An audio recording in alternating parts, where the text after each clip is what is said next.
begin. And here we go. Welcome to You Had Me at Halo's 9th spoiler cast, where we will talk about the final episode of Halo's first season. Today's topics will include, but are not limited to, Spartans that are faster than speeding spaceships, but slower than 50-year-old scientists, whether we like the remake of that Swords of Helios level, and then discuss the answer we got to the question as to who literally wears the Spartan pants in the Chief-Tana relationship. After we cover episode 9, we're going to discuss and rate the overall season and also discuss what we hope to see next year. Before we delve into the topics, let's go ahead and meet today's Spartan cast, a group whose opinions will certainly be spaghettified today. First off, we have Spartan Jesse, aka Mr. Don Cabeza. Hello, I'm sure everyone that comes to this website often is sick of hearing me this week, but I'm back. Next up, we got Spartan Aarsal, aka Mr. Soulblazers. Yo, going pretty well. I am very dressed up for this podcast because it is the season finale of. He got dressed up for the fresh. special occasion. Hopefully, you got a lot of energy after the wedding there. So, Yeah. I'm sorry, we should have just said, yeah, he dressed up for you guys, so you better behave yourselves today. Next up, we got Spartan Daniel, aka Mr. Knottian. Hey everybody, ready to talk some Halo. Glad the week's over. That's all I gotta say. Next up, we got Spartan Amanda, aka Mandalaaxo. Hi.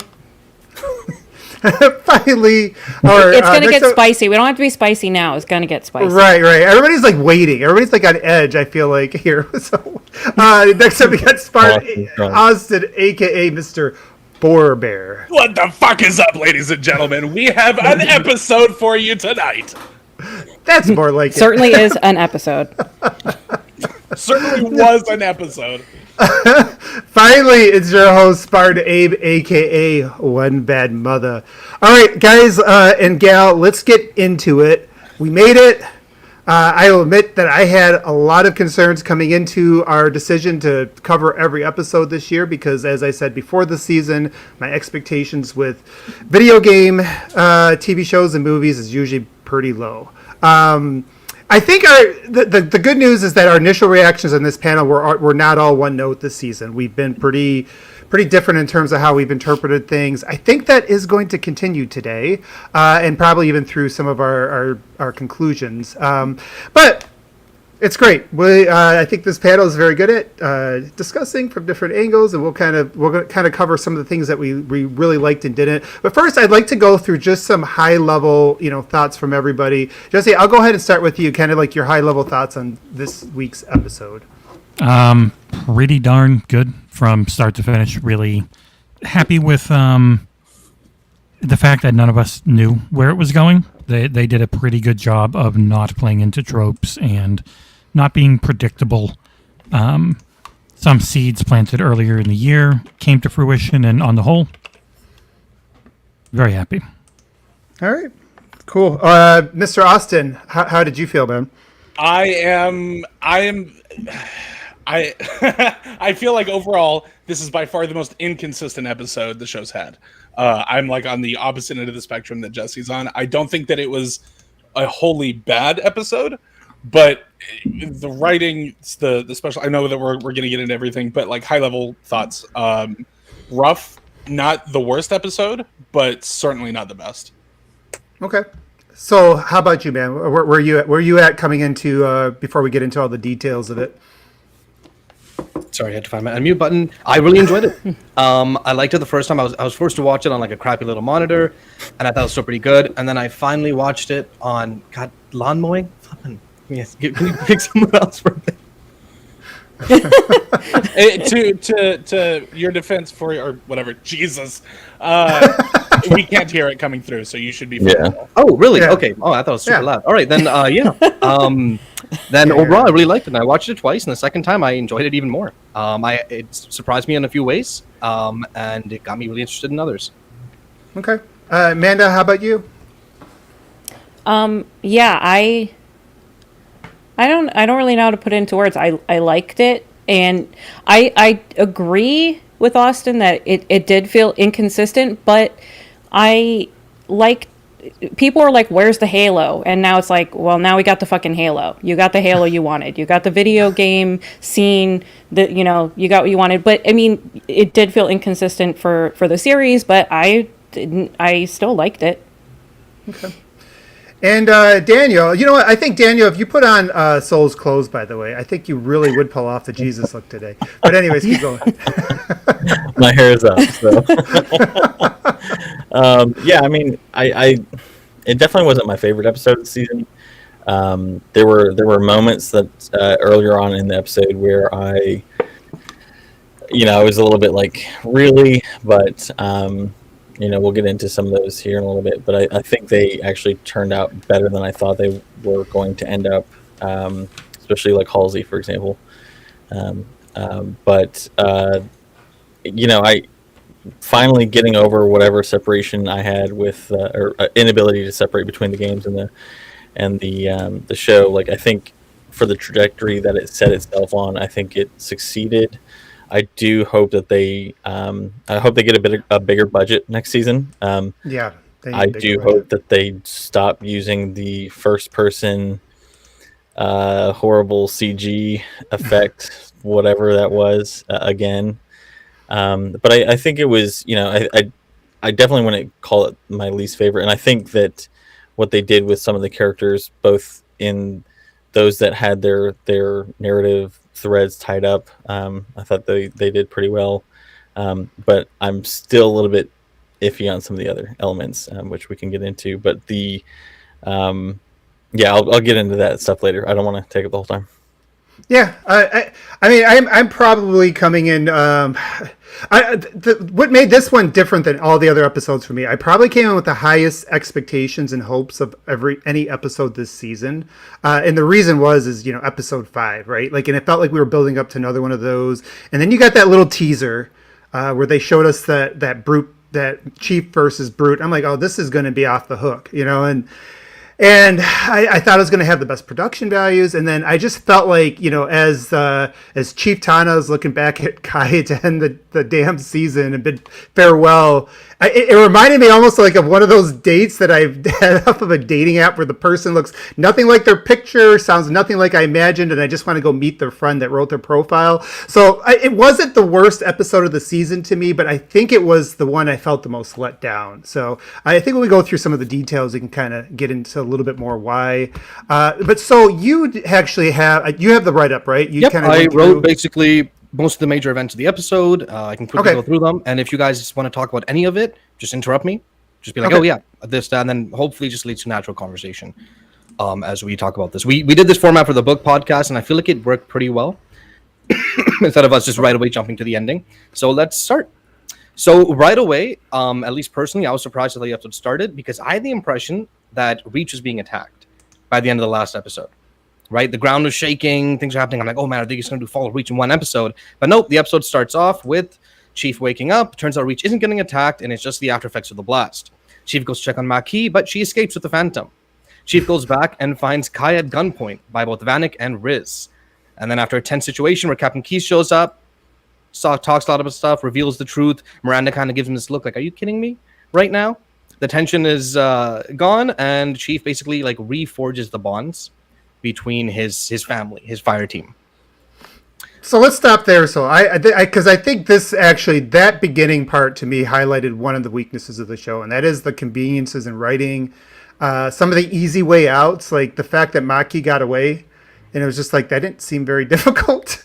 Like I wish she would have done something smart. It was just like they all just got sonic blasted.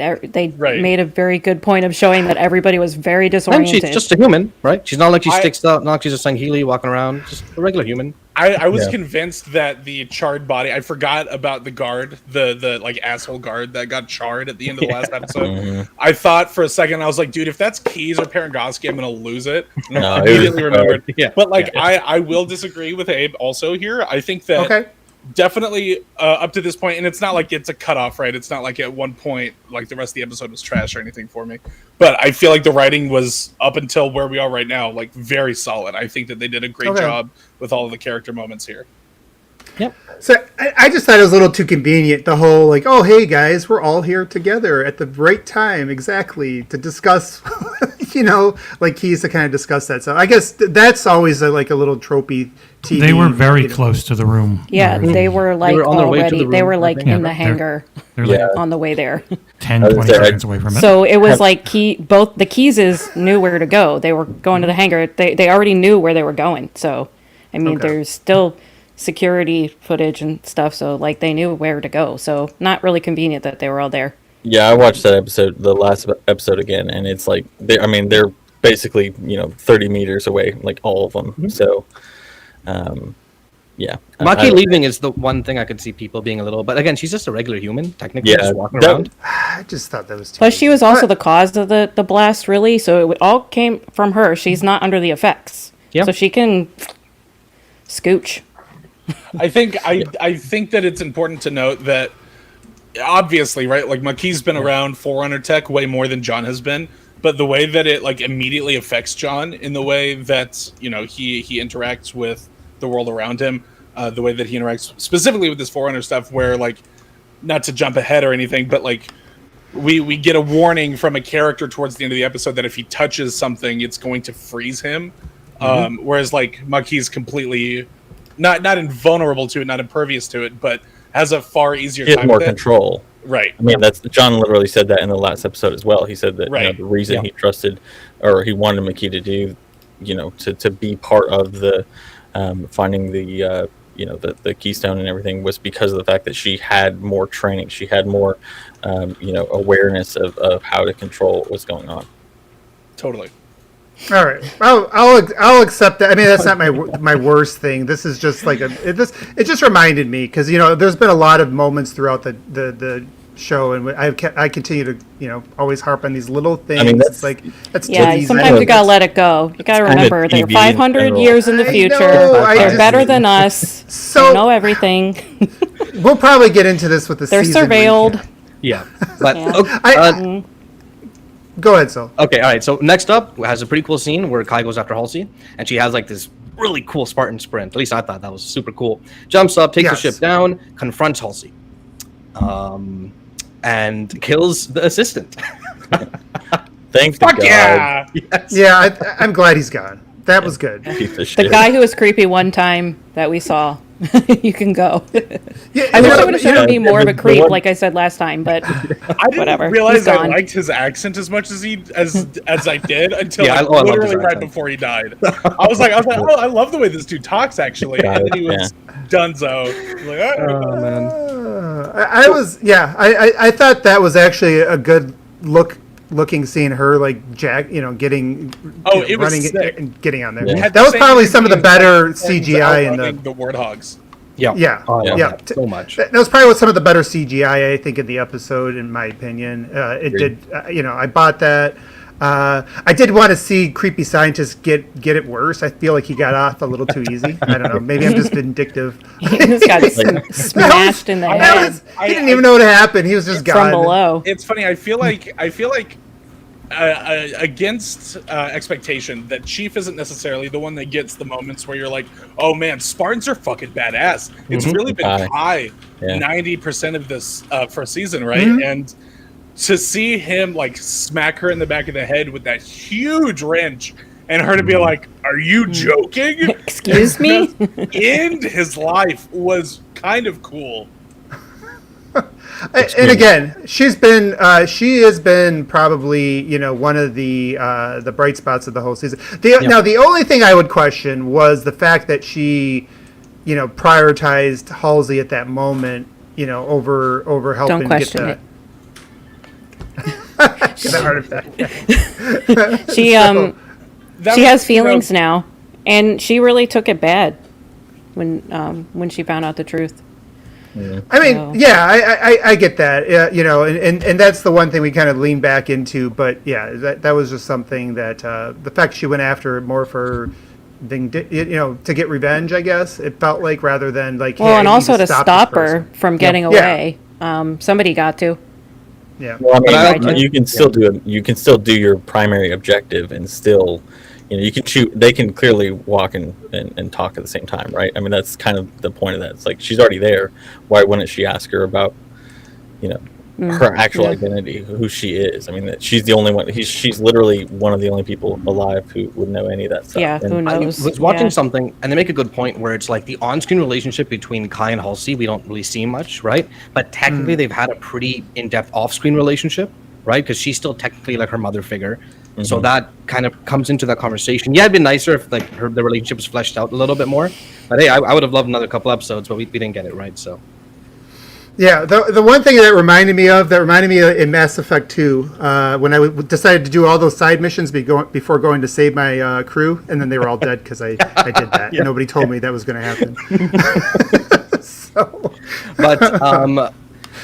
okay, one thing I wanted to mention really quick is one of the complaints I've seen about this scene is just like, oh, why'd she take her helmet off? Because the actor needs to act, okay? Like, honestly, that's the truth of it. These aren't video game characters; these are actors, and they actually want to show their face and show who they are when they do these scenes, especially emotional scenes. It's the same thing with MCU and everything. Get over else. it. Not everybody is a Pablo Pascal can act without a face. I think that's the thing is, I think it's a different intention. Like, like so many people make the comparison to the Mandalorian with Pedro Pascal only taking his helmet off that one time, and like that's he cool, did but it. it's also a completely different character. Mm-hmm. It's also a completely different story. Like, and it's part of their way ideology. easier Like, right. Yeah, that's such a bad faith argument to be made. Honestly. I can see people just say they just look more badass with their helmets on, though, right? Yeah, they do. I mean, that's kind of what I always go back to. It's there's plenty of scenes with their helmets on too, so we got the whole second half of the show. It was great. Which is why it's funny. This was like the most interesting thing about this episode is, like because I was more positive about some things than like the general consensus was. This is the one where I was like flipped, and it seems like I went into this expecting, because people were like, this is like one of the better episodes, you guys need to go into this with open mind. I think they just liked seeing the helmets on the Spartans, to be honest with you, because I had so many other issues with it. But anyways, we'll keep going through it. So back to it. The ship Halsey gets away in a drop pod. Immediately want to stop you there. What the hell? Like, Kwan can outrun this spaceship, but she can't. Like, I know Abe made a joke about it, but like, and again, I understand. You guys didn't laugh, by the way. I don't know. I thought that was funny. The plot point was supposed to be, but like, it completely ruined the immersion of it for me. Really? I mean, it wasn't that much of a distance between her and the drop pod. The moment Kai gets hit in the head, she books it. Kai's not paying attention to her. She's got like a 10-second head start.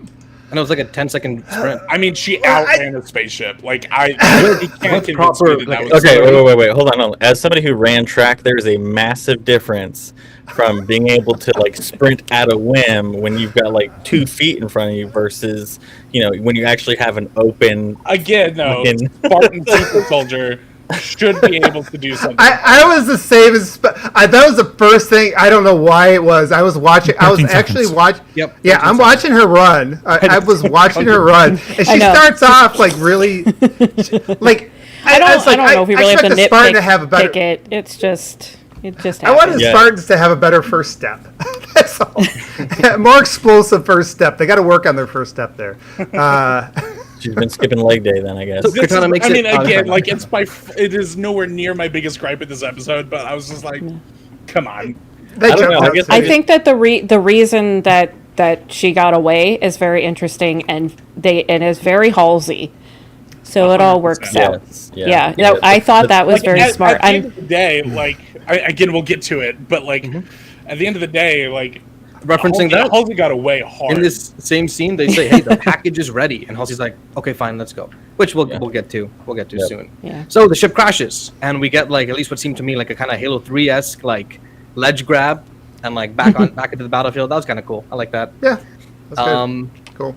Intro, and that was the intro to the episode. Kind of a longer intro, I feel, than usual.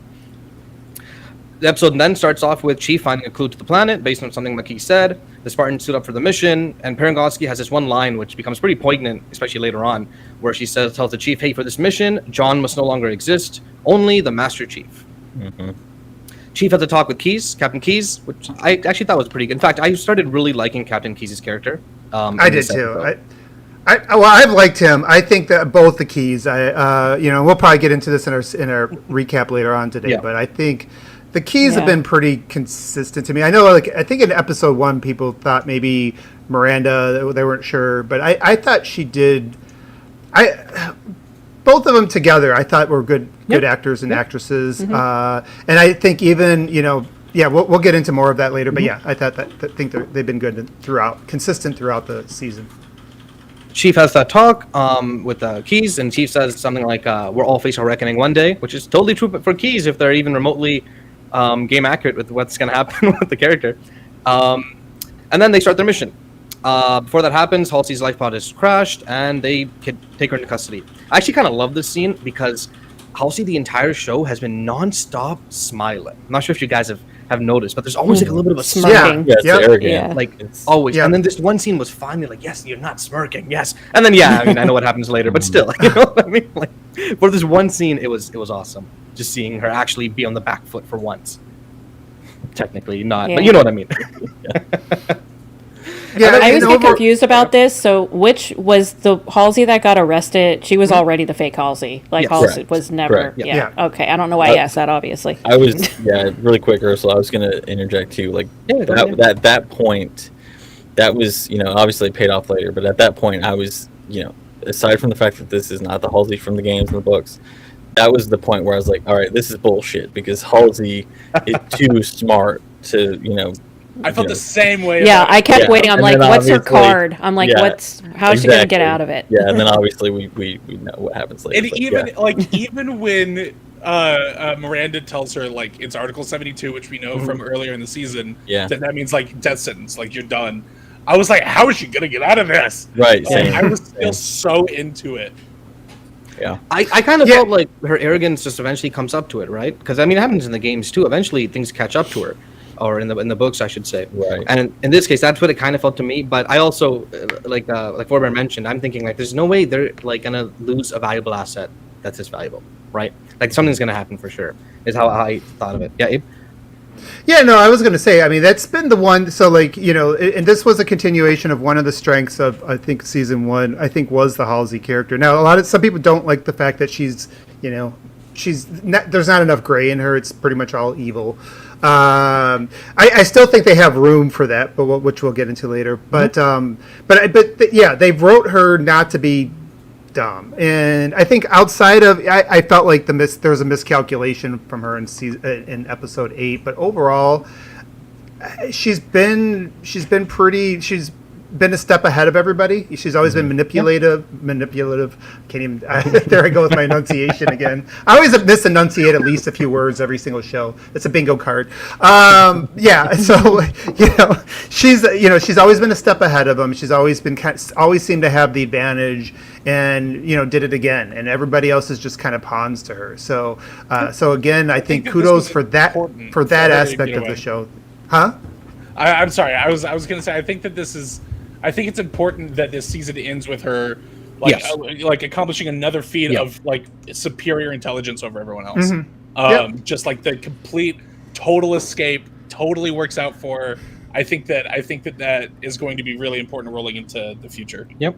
And while we're on her, might as well finish Halsey's part, which basically Miranda and Halsey have a talk where Miranda has like this really like nice clash with who she was in the first episode with who she is now. All business, no naivety, just hey, they say you're too dangerous to be alive. Like that's imagine that. I have a talk, and then eventually it turns out that Halsey is a clone. Which was set up since like literally the first episode, technically with the cloning bed, and she makes it out, which is the end of Halsey's story in this episode. Yep, and this one's finally earned. so no complaints from me on this one because this one it to be a clone, by the way. I didn't. That one threw me off. I was like, how is she getting out of this mess? There's even when no way out they of went in there to check on her, like when she was convulsing, I thought that. Because I knew that Keyes was in there like virtually, right? Keyes was in there virtually, but I thought that he maybe slipped in there and like gave her some sort of cyanide. Yeah, I thought I'm like, is she gonna fake her death? And then but I'm like, that's too simple. The moment I saw the note, She was gonna pull like a Romeo. fake the death. But I was like, nah, that's too easy. It was like the Joker in Dark Knight. I was just waiting. It's like, how is she going to break out of this? You know, who's going to blow up or something was going to happen. But I was expecting her to say, "We live in a society." 100%. I agree. Oh, that's a different Joker, the one we don't talk about. Okay, back to Maki on the Covenant planet, where all three of the prophets are there. And she's like, "Yeah, I want to join the Great Journey." And they're like, "Yeah, okay, cool, yeah, sure. I'm sure we'll let you join." And then Silver Team, Chief and Cortana have like this talk, and Cortana tells him, "Hey, I was designed to take you over," right? And eventually it culminates in Cortana saying, "I was designed to learn, and I think what Halsey's trying to eliminate from humans, is what makes you guys special, your humanity," right? And decides, "I'm not going to." I kind of liked that conversation. I'm not sure about you guys. I thought it fit Halo pretty well. This is probably going to seem off the wall, but for some reason, this is like one of the times where I looked at Cortana and the hologram or whatever, and I was like, this actually looks good for some reason. Like, I guess it's just grown on me now. Like, I hated it during the opening, you know, obviously preseason commercial, but that looked good, and yeah, I think it was. Jen Taylor's been good. She's been the other bright spot. She's been consistent throughout the season, even with the writing being very inconsistent. I think, you know, she continues to, whenever she's in a scene, it's not bad. So I was good with it. I think that this isn't the time that I wanted to say this. There's something that happens later on in the episode, and we'll touch on that. But I feel like this episode was the most. And I hope that you guys understand what I mean. I don't mean it in a negative way. But this episode was definitely the most 343 ass Halo show episode, where like some of the conversations that are had, some of the tonality, some of the sort of emotional tension between characters feels very 343 era Halo. Not to say that the rest of the show hasn't, but there are like very specific moments, and this is definitely one of them. The Cortana telling John that the most important thing that she's learned about humans is this humanity that they have, and how it should be preserved of the games. Gotten rid of. I feel like definitely hits those notes. Yeah. I guess for some that's a positive. For others it isn't. No, I don't think Right. No, that's the thing. It was an observation I made. Yeah, but for anybody that's saying it's nothing like the games, I guess you're right. Like in terms of tone, and even some of the things I didn't like at the end did feel kind of 343. So we'll get into some of that stuff. They make it through the planet after like some kind of turbulence thing. I wasn't the biggest fan of that specific scene. Though, hey, were the Spartans holding the ship together? Was that what they were doing there? Because I wasn't sure about that. I don't think so. No, there were gravity fluctuations and whatnot, so they were just holding on. Okay, that makes more sense. Yeah. Not because They're trying to ride a really thin line, so. Although I love the idea that they were like holding hands. Right, that's what I'm like, damn. I actually didn't mind this, and you know why? It was almost like, you know, you think about like a story as just like a little bit of a roller coaster. This was sort of like the calm before the storm, the building up the anticipation. Now, does anticipation pay off? We'll get into that, but I think like just as that way to kind of settle everything down. It's like we're calm, we're talking. They're kind, you know, you're just waiting. You're waiting to see what's on the other side of it. So I was kind of cool with that. Now we'll get into what we thought of what came on the other side, but I did like the build up at least. Really quick, Aarsal, to your point, during that sequence when they're going through all the gravity wells and whatnot, the effect that was outside the ship when you're seeing the it's like emulating stars, right, or stardust, like cracking across the ship. That was probably one of the best elements of CG in the entire episode. Like that. Yeah, that's rad. If we could get more shit like that in next season, I'd be happy. I just want space battles. Period. I'm kind of sad that the whole season. But we'll talk about that when we do the season breakdown. That's all. The effect of like the ship like trying to rip itself apart was super cool. Yeah, that too. So they make it through. And then that's when we finally get the confirmation, which I'm pretty sure every single one of us here knew from the very first trailer, that the prophets were just using Maki, and they didn't actually care about her at all. And she was just a chess piece to be thrown away the moment they didn't need her anymore, right?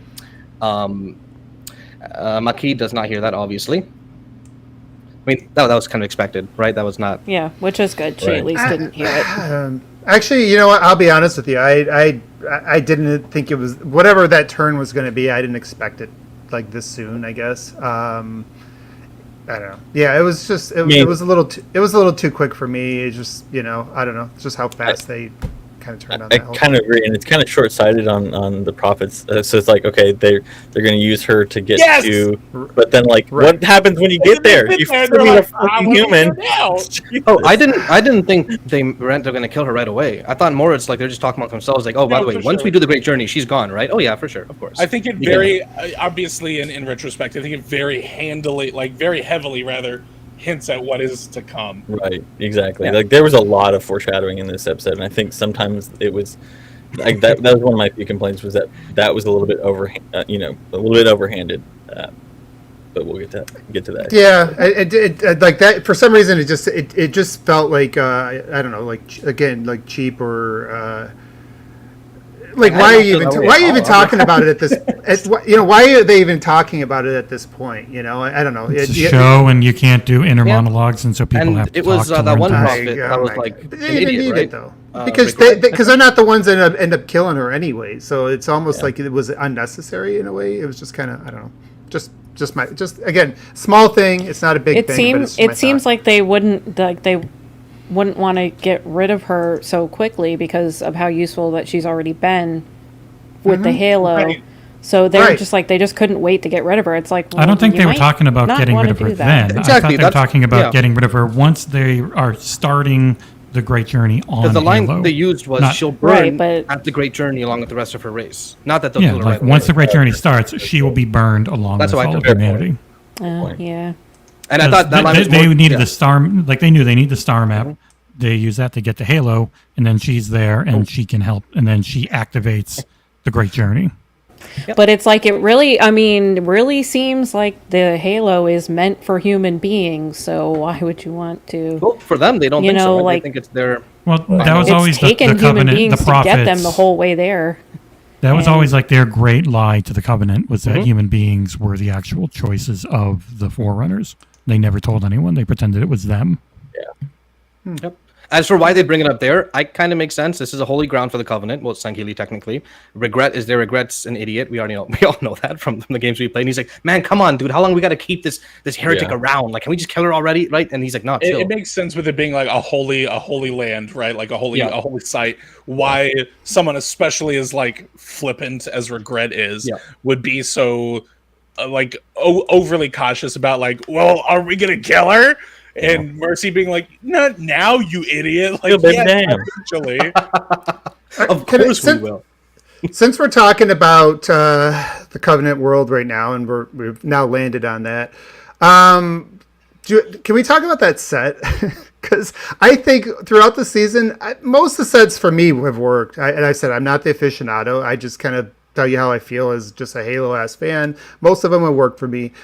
This one felt finished. It almost felt to me like the 2020 demo of the Halo Infinite. It felt like it was missing something, and I couldn't put my finger on it. It just didn't feel like as expensive or it's an ancient temple. It's an ancient temple ruin. So I don't feel like they did a good enough job until well into the fight to really give us like a good enough establishing shot to show us that it was on like a plateau.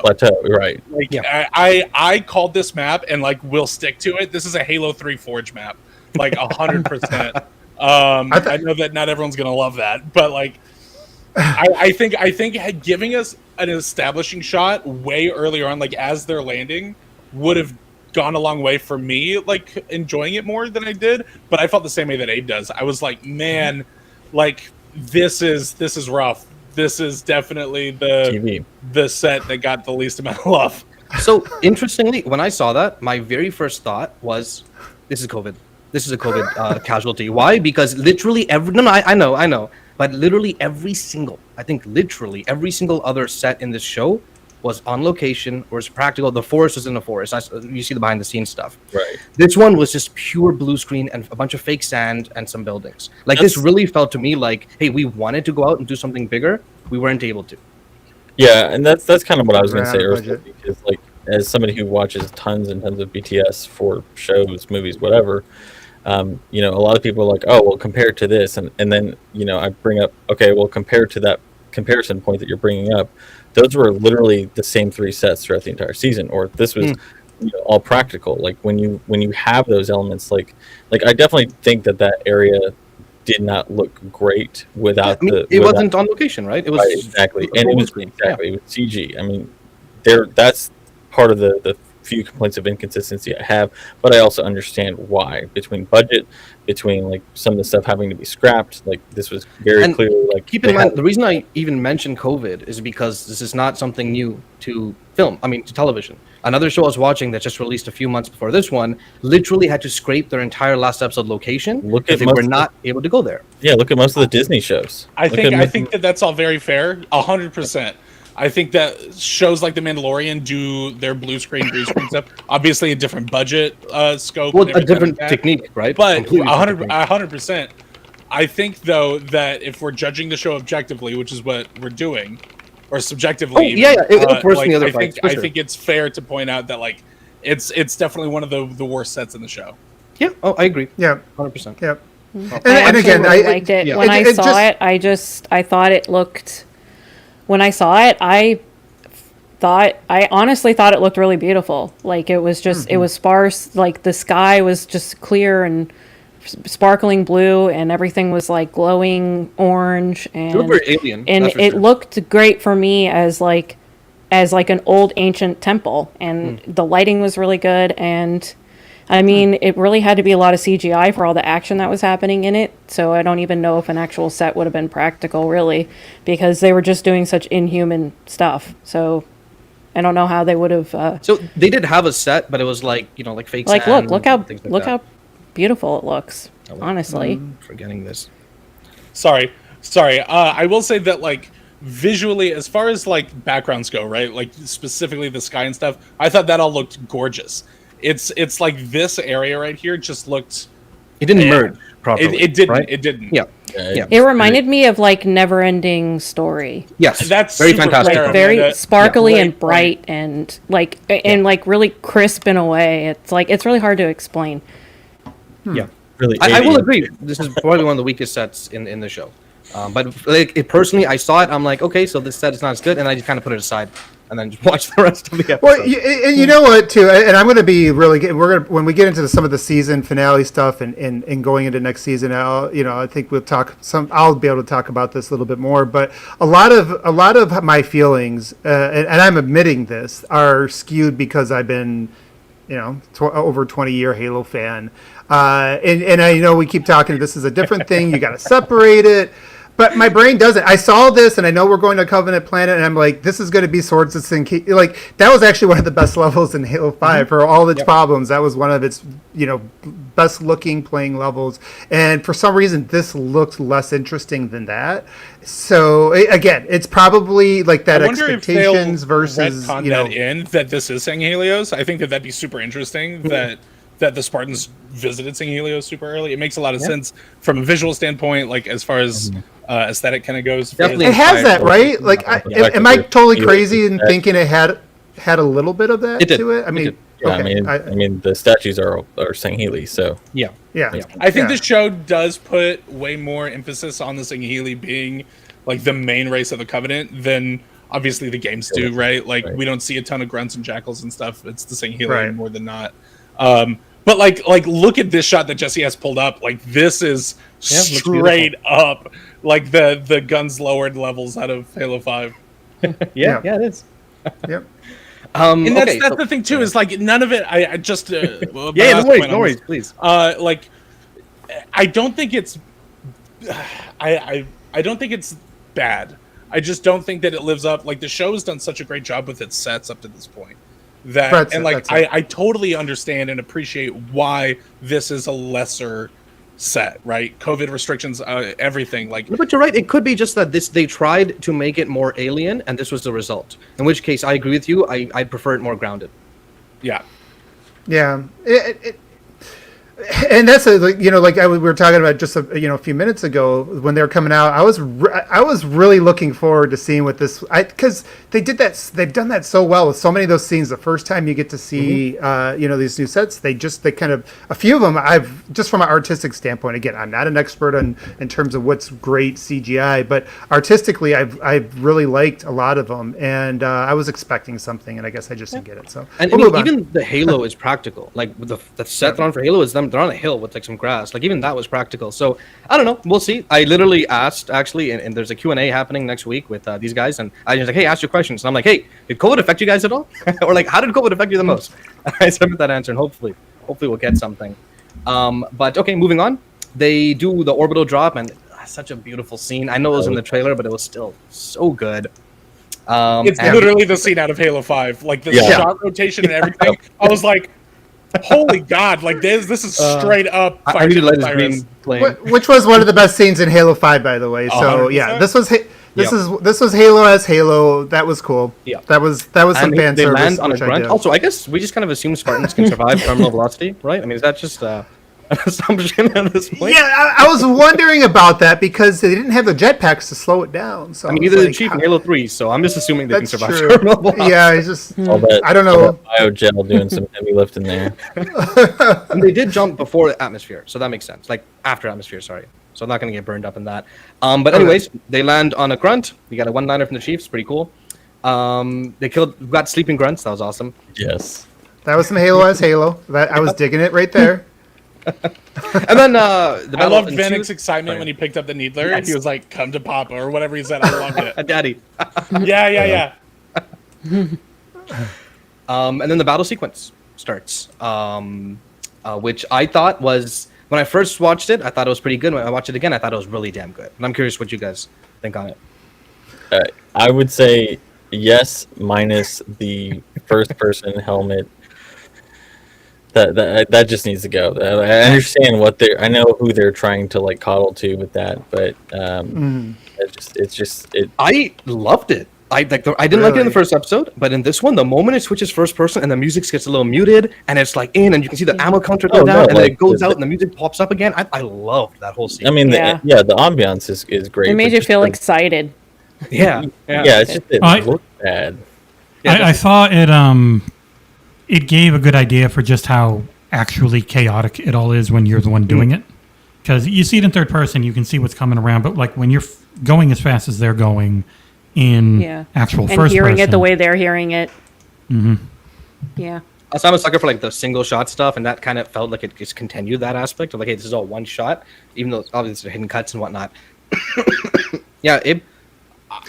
I thought that this fight scene, before we get to like the next portion of this, was fantastic. Like the incredibly quick motion. I understand that people don't love the CG that's going on here. I as far as I'm concerned, like this is on par for the show, right? Like this is kind of what is to be expected. It's obviously not amazing. I think it's pretty good though. I think that this whole fight scene, the first person stuff is a little jarring. I can totally appreciate those comments, those criticisms of it, but fight scene was fantastic up to that. Yeah, I watched this thing twice because I was like so back. Like, there's parts of it that were really cool. Like when Chief is going up against the brutes and he's the choreography. Look at that! I enunciated a big word today. Well, so I get points for that. They've done this in some of the other episodes. Was pretty good. The thing that kind of stood out to me. It was up and down the whole time. Like when they first get there, they're kind of sniping them. And I'm like, wait, this just feels like the games. It gave me a little bit of that the silent cartographer level a little Truth bit. and Reconciliation. Or I'm sorry, yeah. I'm sorry, Yeah. that's what I meant. Truth and Reconciliation. The sniping portion, right, in Halo CE. Yeah. Even though it's not dark and it's not as dark and things like that, it gave me a little bit of that feel, right? Like kind of you're sneaking up on them. They got the sleeping They grunts. can't hear the you're giant sniper barrel. You're sneaking up on the grunts. You're meleeing, the grunts. It was like totally fan service, which I was totally cool with. That was cool. the fact that Chief is just kind of like out there, and then he has that. Well, no, he was episode- behind the pillar, and then when she he came then out. he Okay, walked out. yeah. So like there was other aspects of the action that I like. So when he's fighting the brutes, that was good. The problem I had is comparing it to episode 5, where they kind of made the action a lot smarter. It was telling more of a story. Mm-hmm. Here you just had the Spartans kind of standing out in the middle of nowhere, and just firing. Like, it felt like the Covenant was like the Flood. They were just coming at you, or it was like a Flood or like a zombie movie or something. They're just coming at you, and you're just firing off at them. Basically, right? And when we get into some of the strengths and opportunities of this season, and where there's potential, and like, hey, don't do this again. Like, to me, that's kind of a miss, because even following the tone, and I mentioned something about this, in one of the Discords, following the tone of like what Halo is as an action game. Generally, when you're fighting the Covenant, it is smarter, right? It is. I mean, at least if you're not playing it on easy, and I guess maybe these guys are playing it on easy here, firing away at all those guys. I wrote a note. I was like, they're playing on legendary mode right now. They gotta keep going and keep going. They just keep coming, because they're all waiting there for the journey, man. I will agree. We're waiting for the great journey. The disappointing part of that fight all was here. Vanek and Riz just like kind of not doing anything. I would have liked it if they expanded it a little bit more. Yeah, because you're right. There was just some elites running at them, and you see like a needle blast from really far away, but you kind of barely see it. I gotta say, another like dumb little Halo fan nitpick here is Vanek hitting an elite with 2 needles in the super blind. Yes, I was like, come on, the Marine got hit with more than that. Maybe it's a Singhaven special. Oh yeah, campaign variant. Yeah. I did want to see more exploding Covenant and stuff like that. Yes, Really, I'll admit, we'll get the fight wasn't as cool. Yeah. So it was super cool seeing like the elites in like their full on like religious garb, right? Like, am I too soon in the episode to point out Atriox coming out and looking like? No, that's literally the very next thing. And that is where I tell people, hey, you think this show isn't lore accurate? It is very lore accurate. Atriox kicks his butt in Infinite. Atriox kicks his butt in the show too. Well, now we know how he got some of his facial. I loved how excited Chief got when Cortana put him out. He was like, "You remember that guy?" Chief was like, "Oh hell yeah!" And I was like, "See, this was cool right here, dude." Yeah. What you guys are showing on screen right here, I did like when he's like diving through, and before that, like, when he's fighting all of them. He catches the hammer, spins a full circle, and just barely stops Atriox from like smashing Riz open. Like small little things like that were just so cool. 343 loves breaking Chief's visor. Like, yes, they are obsessed with it. But even Atriox could not even crush his armor. That's how fucking strong it is. Like he couldn't crush it. Yeah. Look at that. Oh, he was trying though. All he got was one little crack in the weakest part of the armor. But okay, Atriox shows up. I meant to point this out earlier. I'm so sorry. Just real fast. No, go for it. There was such a good opportunity for a throwback line, because we kind of get one while they're going through like the spaghettification, trying to get to this planet, right? Cortana says something that's straight out of Halo 1. And I so badly wanted her to say, "We're not going to make it," and then Chief reply with, "We'll make it." Like, I needed that, and it never happened. I was like, I don't think they have enough. It is probably going to come. They probably don't have enough. What do they call it? No, that's not right. Repertoire? Rapport. They don't have enough rapport yet for something like that. Totally fair.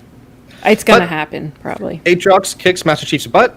Maki sees that and goes to activate the artifact, even though she's saying no for some reason. I mean, anyways, she activates the artifact, giant blast, and you get like this really cool shot of hundreds of elites. Everybody flying off the edge. thrown off of this. It just looks like freaking ants. And it zooms in too. Yeah. But anyways, she activates it. Chief goes up and communicates with her in the dream, the domain, but let's just call it the dream for now. The dream domain. Yeah. And then that scene happens, and eventually, Vanek and these guys are still fighting, and they're getting their butts kicked because Chief is out of commission. And what's his face? She says this line where she's Maki, where basically kind of concludes her character, where she's like, "I'm not leaving." right? Like this, I find peace here. This is where we're supposed to be. Me and you, we're supposed to belong here. Stay with me. And she's like, you gotta let go. Yeah. And then she looks down and she's been shot in the chest. They both get knocked out of the domain, and she dies. And she's like, what the heck? And he sees that Kai was the one who killed her. I'm glad she's gone. Say, as much of like a problem I had with them feeling like they had to have the scene that they had last episode, right? Because like I think that they could have done that in like a way more interesting way that wasn't just that. I understand why it happens. Amanda corrected my path last episode and really helped me understand why it works as well as it does. I was so bummed out about this. I thought that she was so good in this show. Yeah. For her to just be gone. I didn't now, think like, she was going to broke my die. heart. Yeah. Is she At all. gone? Yeah, she's gone? gone. Unless they not in do the a thing domain. where it's like, hey, if you're in the domain and die, then you're just in the domain. I mean, I think Aatriox is alive. I don't think she is. Oh, Aatriox is So- obviously. In fact, there's an interesting development of his story in here. I'm not sure if you guys caught it, but well, I guess yeah, Maki though. It was, I don't know. I liked her character too at this point, but also she kind of did everything she needed to do in a way. I don't know. It's tough. So, Somebody, Okay, I go gotta ahead, put this Daniel. out. Somebody in the chat said she is now one with the Halo, and I love that. Yeah, well, like But- thinking, I mean, she's saying, I'm not leaving, but it's like, you can't stay there. I mean, your body is still in the world. So she's like, I'm not leaving. And it's like, well, you don't really have a What choice if- because this what if isn't, we're not she actually knew- here.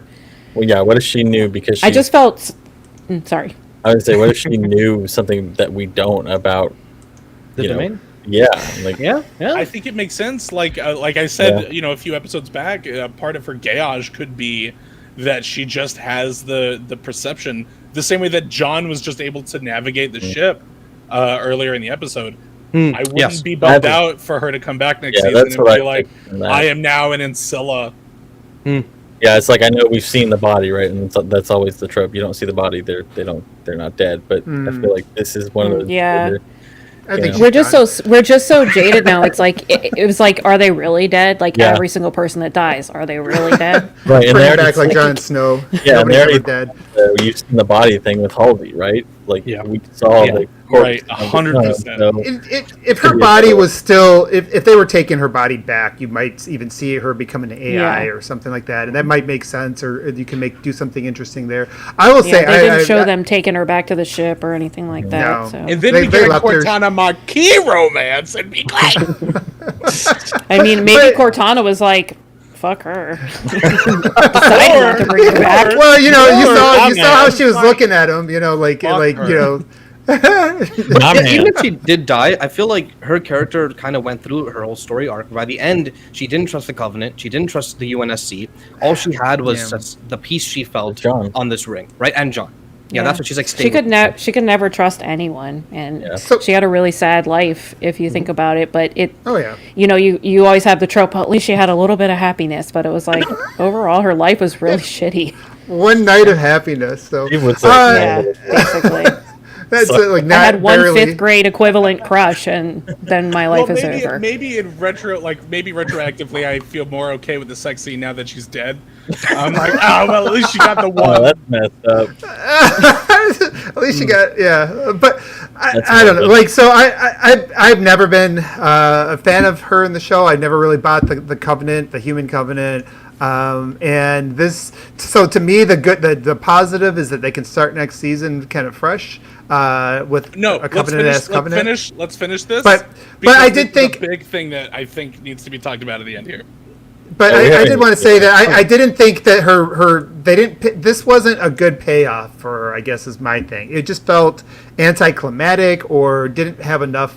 It was just missing a I feel lot. like the It show just- needed more time to establish a relationship with Yeah. the Covenant. A little bit more. I would have liked that. This was what we talked when I talked about like Whiplash, last week. This was just her whole arc, just happened way too fast, and then it was over. And like the Gorman character, I just didn't feel like there was really a good payoff or like really leveraged the actress. I think the actress is good. I like her. I just didn't really care for the what they were trying to do with the character is all it was. So if they tried to repurpose her, fine. Like I said, she's good.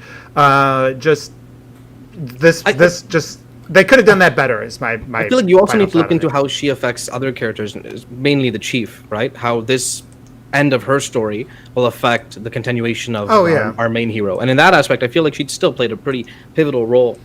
But moving on. Like we good? Yep. All right. Oh yeah. Moving on. Yep, keep going. Riz gets stuck by a grunt. Which at first I'm like, then I'm like, yeah, makes sense. I've gotten stuck by many grunts, and for a second I'm like, man, are they killing her here? Because a stuck is a stuck. Yeah. But no, it turns out she just blows up and takes a fair bit of serious damage, and then Chief gets up, realizes his entire team is down. Wait. Not just a bit of damage. I mean, her intestines are hanging out basically. Yeah, and it looks like her shoulders. I don't think they are when they advance. Well, I think it's just exposed muscle. But in the first shot, like when she's lying next to Ty, that's intestine, and then in the think so? Oh yeah, I felt like that was. I was so back and forth on it. I thought it was like her lung or something. I mean, they're trying to do like a Saving Private Ryan. So. Yeah, they're trying to do a Saving Private Ryan moment there. I'm sorry. But basically, Chief gets up, wakes up from the domain, whatnot, sees its entire team down because Vanek got hit by I want to say a fuel rod explosion. They didn't. It was big and green, so I thought it might be. Yeah. And they're all down, and Cortana's like, "We gotta get out of here." And she's like, I'm saving both the team and the artifact." And actually, before that, Cortana says, "I've got 3 routes out of here." And Chief's like, "No, we're doing both." And Cortana's like, "No, we can't do both. You gotta pick one." Chief says, "No, we can do both because you can do it." Right, and this kind of ties back down to the beginning, where basically he tells her, Cortana says, "No, I don't want to," and then she's like, "Cortana, find the Halo, win the war." And then Cortana says, "Hey, I might not be able to bring you back," to which he says, "I trust you." Mm-hmm. And then he walks up to Atriox. Oh, also, sorry, my bad. Right before this, there's an important line by the Prophet saying, "Maki is dead, we need the demon alive. Yep. Bring the demon to us alive." Chief walks up all just walks up to Atriox, so I don't know how, but he just walks up to him, gets smashed in the face with a giant hammer, and then basically Cortana takes over. And right before we talk about that, the prophets see Atriox smash Chief away and go. I don't know what the exact line was. But it was like kind of had the order. Yeah, you kind of had the order. My bad. I had a little off. Basically saying, "You idiot! You idiot! We need him alive." Right? He wants you to kill him. Before we talk about Cortana and Chief, that's setting up Banished, right? Am I the only one that thinks that? Totally. Atriox disobeys an order directly from the Covenant, and the Covenant are like, "You didn't listen to us. You're out of here. You're gone. You and your people are done." Oh, that would be great. Okay, I like that better. If they do that. That's the whole see how I got my scars bit, Even just the way that Atriox kind of acts in both episodes that he appears in feels very much so like Lone Wolfy, where it's like, I don't give a shit what the prophets want. Like, I'm going to do what I think is going to help us out the most. Yeah. Especially smashing Chief in the face with his gravity hammer. So what you're saying is that season 2 is going to be subtitled Lone Wolves, and it's going to feature Atriox Banished. Yes. Oh, top of meta. And there's going to be an side AI. episode. Oh god, episode 7 of season 2 is just going to be Atriox. He goes and visits his dad's best friend. They tell him a story. It's like a good time. Dad, I don't know why they're being so mean to me. I'm just trying to help. But anyways, and then Cortana takes over Chief, has a really cool action sequence, and they escape with the artifact and the people. No, I won't go first. I call it Chief Cortana. Sorry, Master Cortana. Yeah, that's how I work. Not John Halo.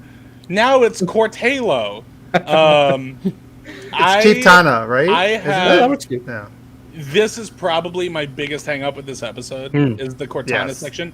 And this is also where I was going to point out that it was the most 343-ass thing in this show, where Cortana touches his chest and melds into him. I don't hate necessarily that this happened. I don't even necessarily hate the way that it happened. Maybe that's how I should have qualified this. Is I don't hate the way that this happened in real time, right? But I'm not a huge fan that this is what it had to result to, and that Chief, the Master Chief, couldn't figure it out himself. That Cortana had to kind of take control of his consciousness. I have an interesting theory about that, but we'll get to that. I think that like Soul. To clarify, you've covered the show. They got away. We're done now. Yep, that's it. That's basically the end of the show. Yeah. Cool. I'm gonna say this thing, and like, I'd love to hear if you guys agree with me or disagree with me. The way that this last episode specifically went, they could retcon 90% of the shit that happened just by never mentioning it again, and then just kind of start off on season 2 with a bigger budget. With stuff like come up with reasons why, like, oh well, Chief is, as acting more like Chief because Cortana took over and eliminated some of the impulses that inadvertently, like unintentionally, eliminated some of Chief's impulses. Maquis is dead. If you never mention her again, she never existed. We start off on Reach. The point of this is the fall of Reach for season 2. I feel like this wasn't a bad episode. I don't necessarily think that it was written bad or that some of the moments were bad, but the whole Cortana thing really feels like it could completely change the direction of the show, moving into season 2 for me. Did it subvert your expectations? I don't think it's bad. So not in a good way. I figured. Yeah. So really quick, we actually didn't cover the whole episode because we forgot to mention the Halsey bit at the end where we clearly see... Yes, the monologue at the ending. Yes. Sorry. Right. Yeah. The last thing that I'll say on this point is, like, none of the Spartans thought to shoot the prophets, but anyway, go ahead. No, but on that though, did we know they knew who the prophets were? Did they know that these were the leaders of the cult? I don't think so. Know that. We don't know that. In the That's books, totally fair. In the books, they know the prophets are the leader class at this point. That was my only... Yeah, that was my only out that I was going to give them there, because that did stick out to me too. It's like, just end this shit, take them all out. But they don't. It's so far they haven't really seemed to talk about. They didn't seem to react to seeing them. There was nothing. So I am willing to do the thing where they just don't know at this point and just give them the benefit of the doubt. A priest or something. Right? They don't know what's going on there. I guess before we dive back can into, they still see them? Yeah. Yeah, they're Spartans. They can see them. Floated up. Like, yeah, they floated up. Went up a few feet. I mean, a few, right? Like, to be fair, it's like probably 30, 2 40 stories, feet. right? Yeah. I mean, like, it wasn't 5 feet or anything like that. Like, I still feel like, though, obviously these guys are important because they're trying to escape, and all of these guys are fighting us, trying to put our focus on them. I have a feeling that they weren't sticking around for the whole thing. I mean, also wouldn't be surprised if when that was the last time we saw them? I think that they might have got the fuck out. They were there the whole time. They were like 30, 40 feet up the last above time the fighting area. Yeah, I was watching it. They were still there. But before we really dive into the Halo Master Cortana thing, Dan is right. The episode technically ends with a monologue of Halsey, who's perfectly fine, got that goddamn smirk on her face again. And with her journal, which was actually Lord. Yes, that was her Wait, journal, are we done right? covering the Cortana thing? No, we're going to go back to it, because that's like the main okay. thing. But she's going off-world by, it looks like, another corporation or someone that's working with her, wants to research, I don't know. And she says her monologue, and has the last line that says, monologue is about rewriting what it means to be human and then to achieve transcendence, which is very foreigner aspect thing to say. So I'm curious how that'll come into play later. And then it goes back to Master Cortana with or they. I was gonna say they. What's it called? Flipping.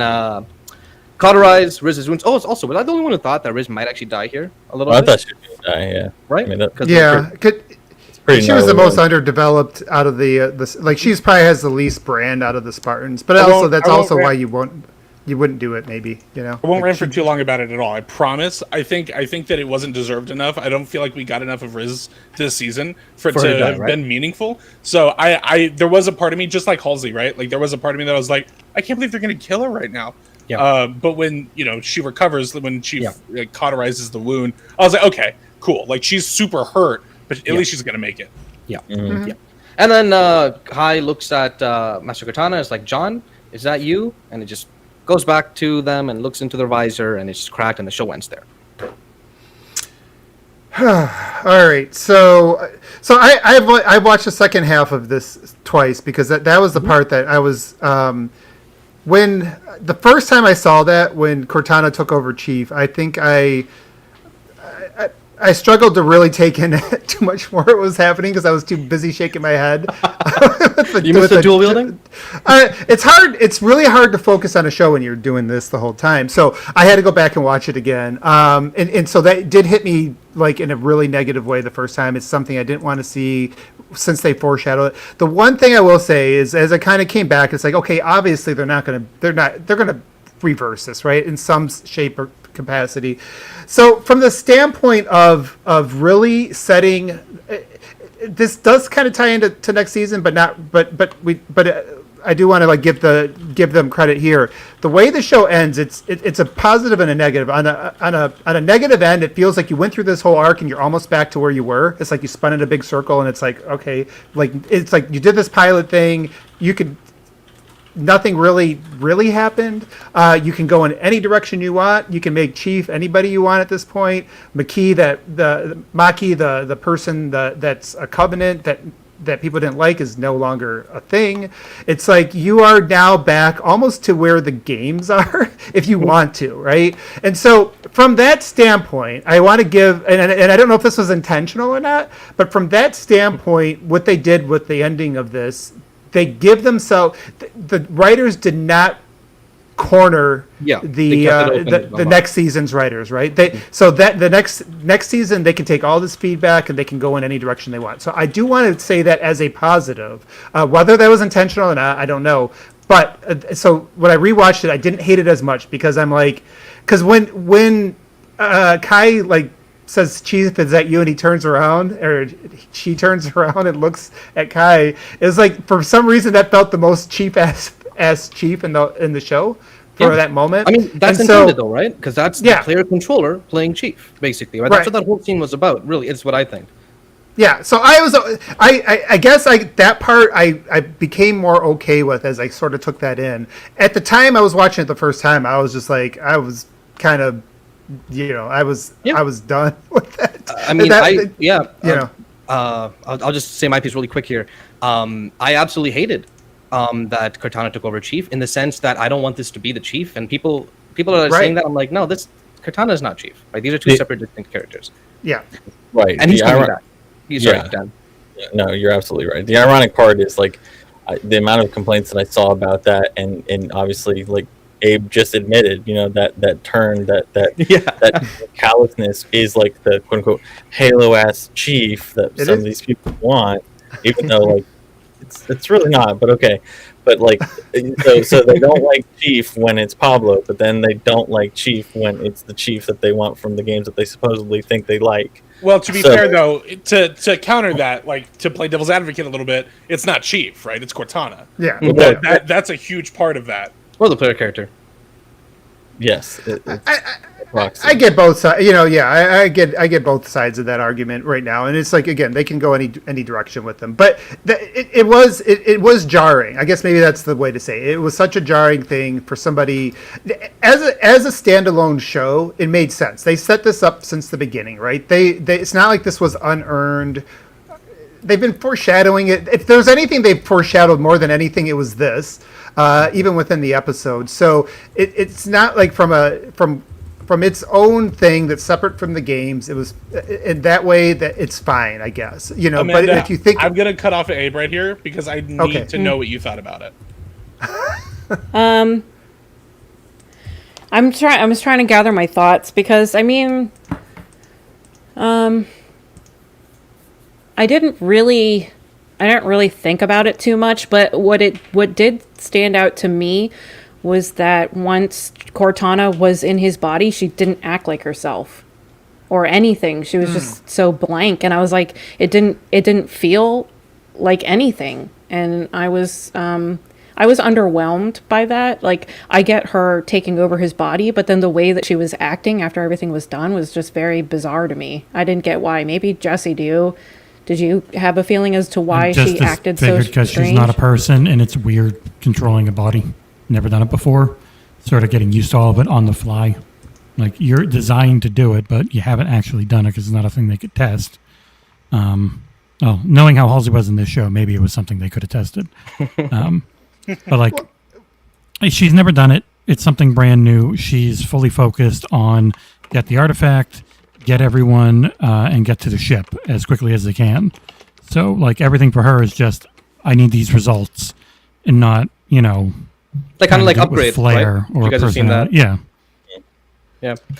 That's a really good point that I hadn't considered. Was I think you're right, and not to like pile on to the reasons why I don't like this scene, but like Cortana doesn't act like herself at all. I totally get that. Jesse, I think you make some really good points about that too. Like, she's learning all of that for the first time. Somebody pointed it out in the chat, and I hadn't thought about it at all, which was Cortana should have had control of the ship the entire time. Yeah, well, I said that should not have. That's my wife. Yeah, that was one That of was the biggest. convenient. I have a few Okay, notes. so really quick, let me just say my piece. Hold on, Daniel, please go ahead and finish. Oh yeah, I was basically like, again, like I said last week. Sometimes my wife probably hates watching stuff with me, but I'm like, oh yeah, she should have had control this whole time. I also wondered why she couldn't talk to them, because she's literally in his brain. So why was she? I think She's that's great bad. at giving shout outs while Chief was fighting the other Spartans. Right. I think they'll just. It pulled me out a little bit. I was like, well, why does she have to disappear? if She's she in talks, his brain. That's Pablo talking, right? So that suddenly takes away from, this is Cortana. No, it's not. It's Yeah, him still. I get think it that's from a a narrative choice. But that in terms of the ship stuff, so I see in the comments a lot of people arguing whether they could have gotten out without her taking over, and I fully think they could have. I wrote this long essay in the Halo Discord. The Halo channel, our Discord. But for me, I thought the crux of this decision of Chief's decision was less, this is the only option, but this is something I want to do. I want to rest. I want to take a break for a bit. I just saw someone I was really connected with die, killed by someone I considered family. I cannot process this right now, right? This is it. And also, if any of you guys have seen Severance, basically that, where it's like, hey, cut me off, take control, and I trust you to bring me back.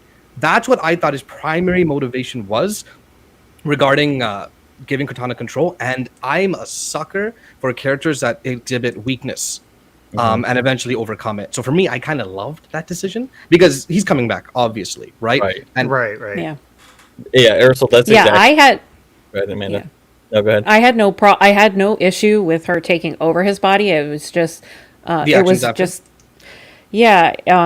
You can I chalk don't it know. up probably. I was like, I to don't know what direction they were heading with that. With the a way player that. character, I think. Is, Yeah, I get like she's never been in a body before, but I don't know. Well, to but be I fair, don't. though, I didn't hate it. I was just like, oh, okay.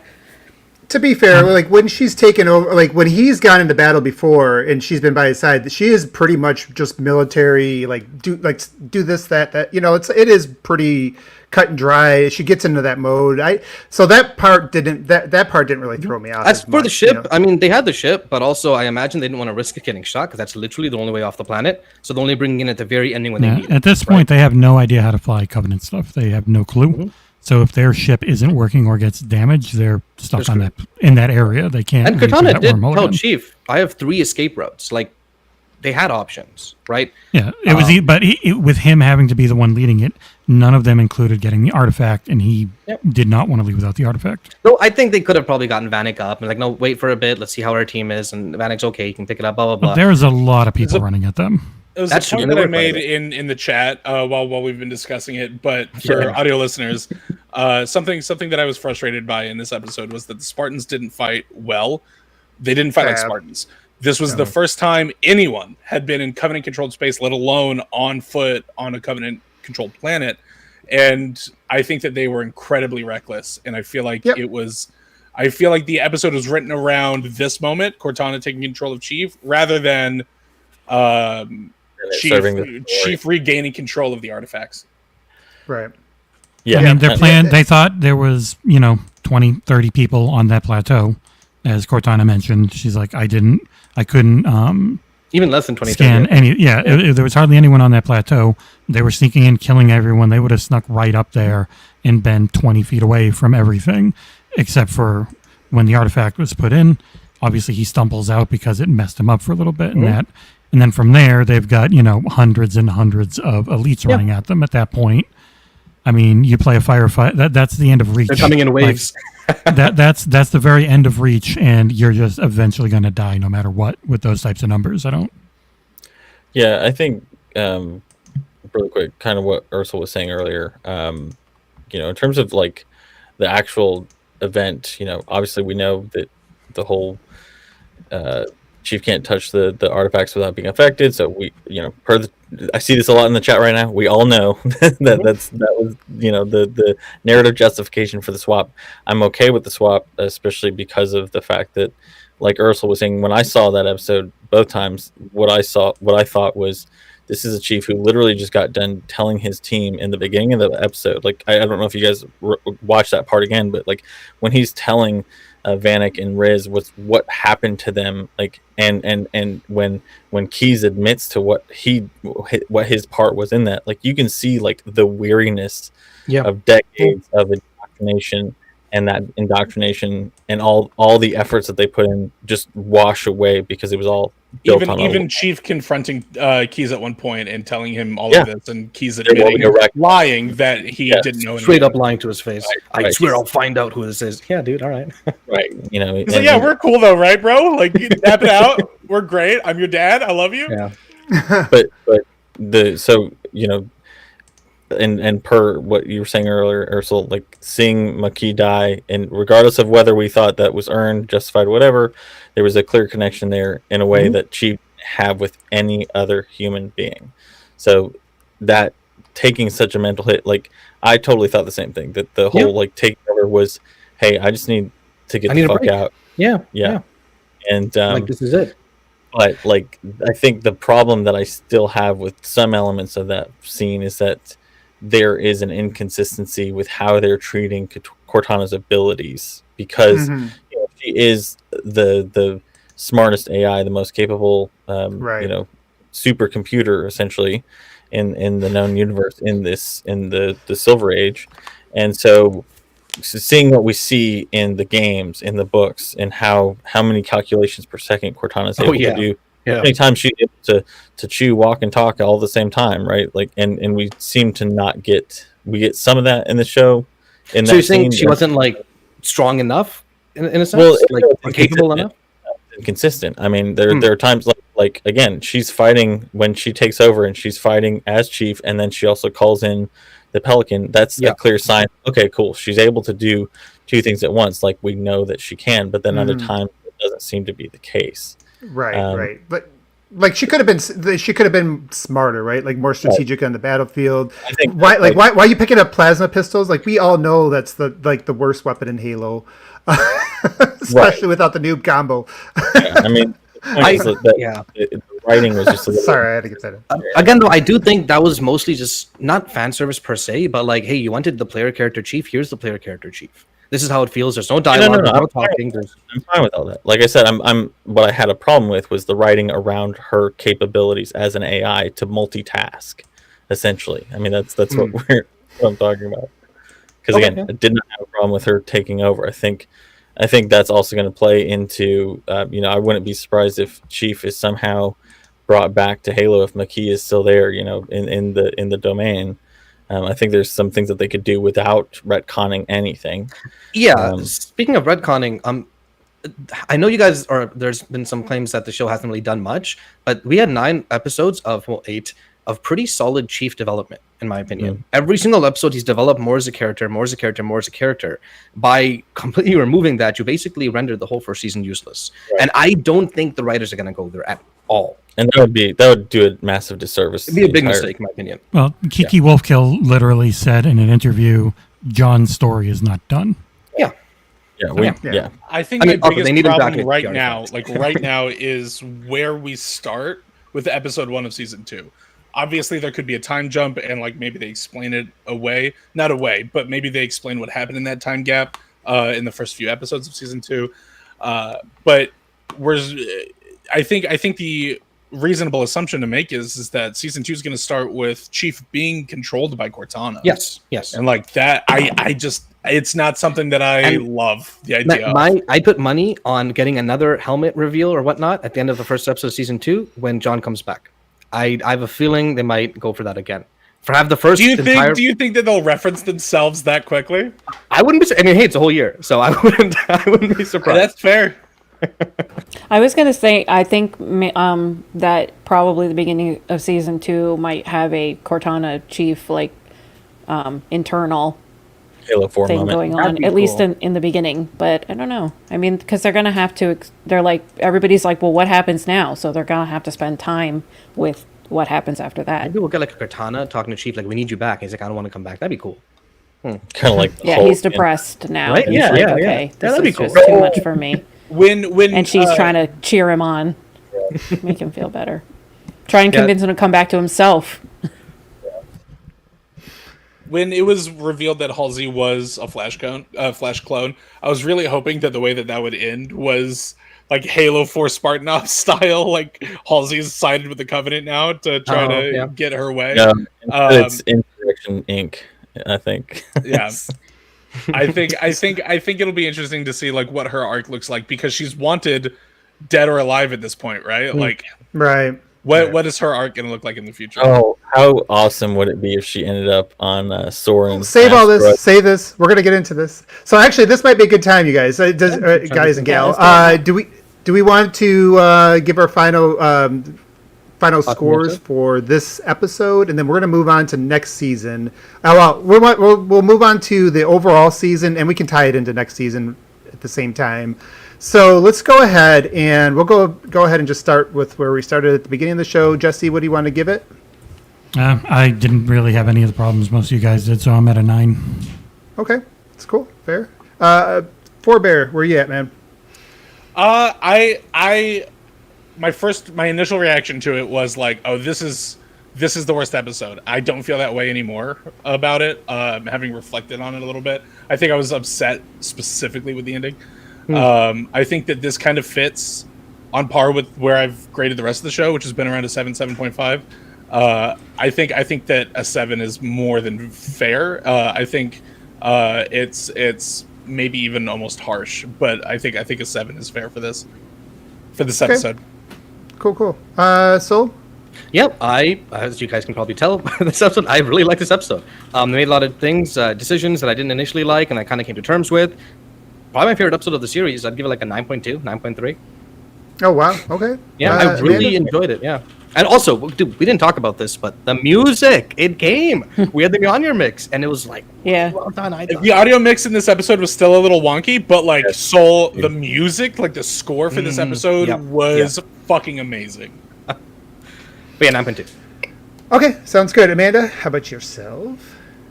For just this episode we're doing? Yeah, just the episode right now. Well, this was the only episode that I wanted to rewatch when I was done, so I guess that would be a 9, because I was going to say, let's just watch it again. So, Nice. Okay. obviously, I liked it, and it was good, so 9. And Mr. Daniel, where you at, man? I'm probably going to give it an 8.5, mainly because it's, I was right about the Silver Team and some of the other things, but we did not end with Reach getting glassed and stuff. Or Halo. Or Halo, yeah. So like having some of my own, it's rare for a show to surprise me. So on that, I definitely give some points, and I appreciated the fact that, and even though I was critical on elements, like that's how I am in general. That doesn't mean I can be critical of something and still very much enjoy it. And if some of the criticisms I hear a lot in the show applied to other shows, like how the fuck are any of you guys happy watching anything? Yeah. Well, hear me. We should do this more often, guys. I'll There's a lot of like really acclaimed shows that have far worse problems than some of what I Well, saw yeah, on this. like the last few seasons of Game of Thrones were Right, probably even Right. when I talk about Whiplash. Even the first few seasons had a lot I mean those weren't just Whiplash. That was like car crashes after car crash. So yeah, I can be very harsh logically on that. But yeah, I hear what you're saying, Daniel. And to kind of where I was, and I'm always just like I honestly say, like I think a lot of my issues continue to be the fact that I come in with expectations, right? And it just what you want as a Halo fan, and there's always a conflict there, and I admit that. But you feel how you feel, right? From who you are, and I think when the show ended the first time, I was probably in like the sixes because I was so pissed off at how that ended. When I rewatched it again, and like I said, realizing that that's probably a temporary thing.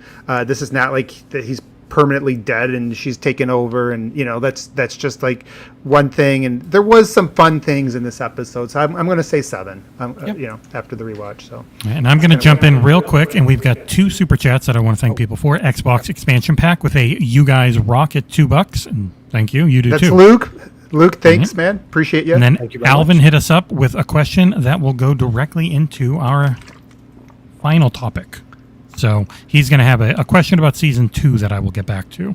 But thank you very much for the $5, Alvin. Yep, we're going to get to that here shortly. So let's first start off. So let's talk about the season overall. I think as much as we tried to avoid it, I think we've kind of touched on some of the stuff. So we'll try to go a little bit faster so we don't go through And the hours 2 tonight. questions we have are both related to the season overall. So Okay, well that's good. Maybe start there then. So that might be a good starting spot then. If you guys got those questions. Yeah, I have it open in front of me if you want me to read it. Yeah, go ahead. First one from Goddard Collingwood. He says, "Hello, Halo followers. I'm in Singapore right now, so I haven't had a chance to watch the finale, so I will catch up with the podcast at a later date.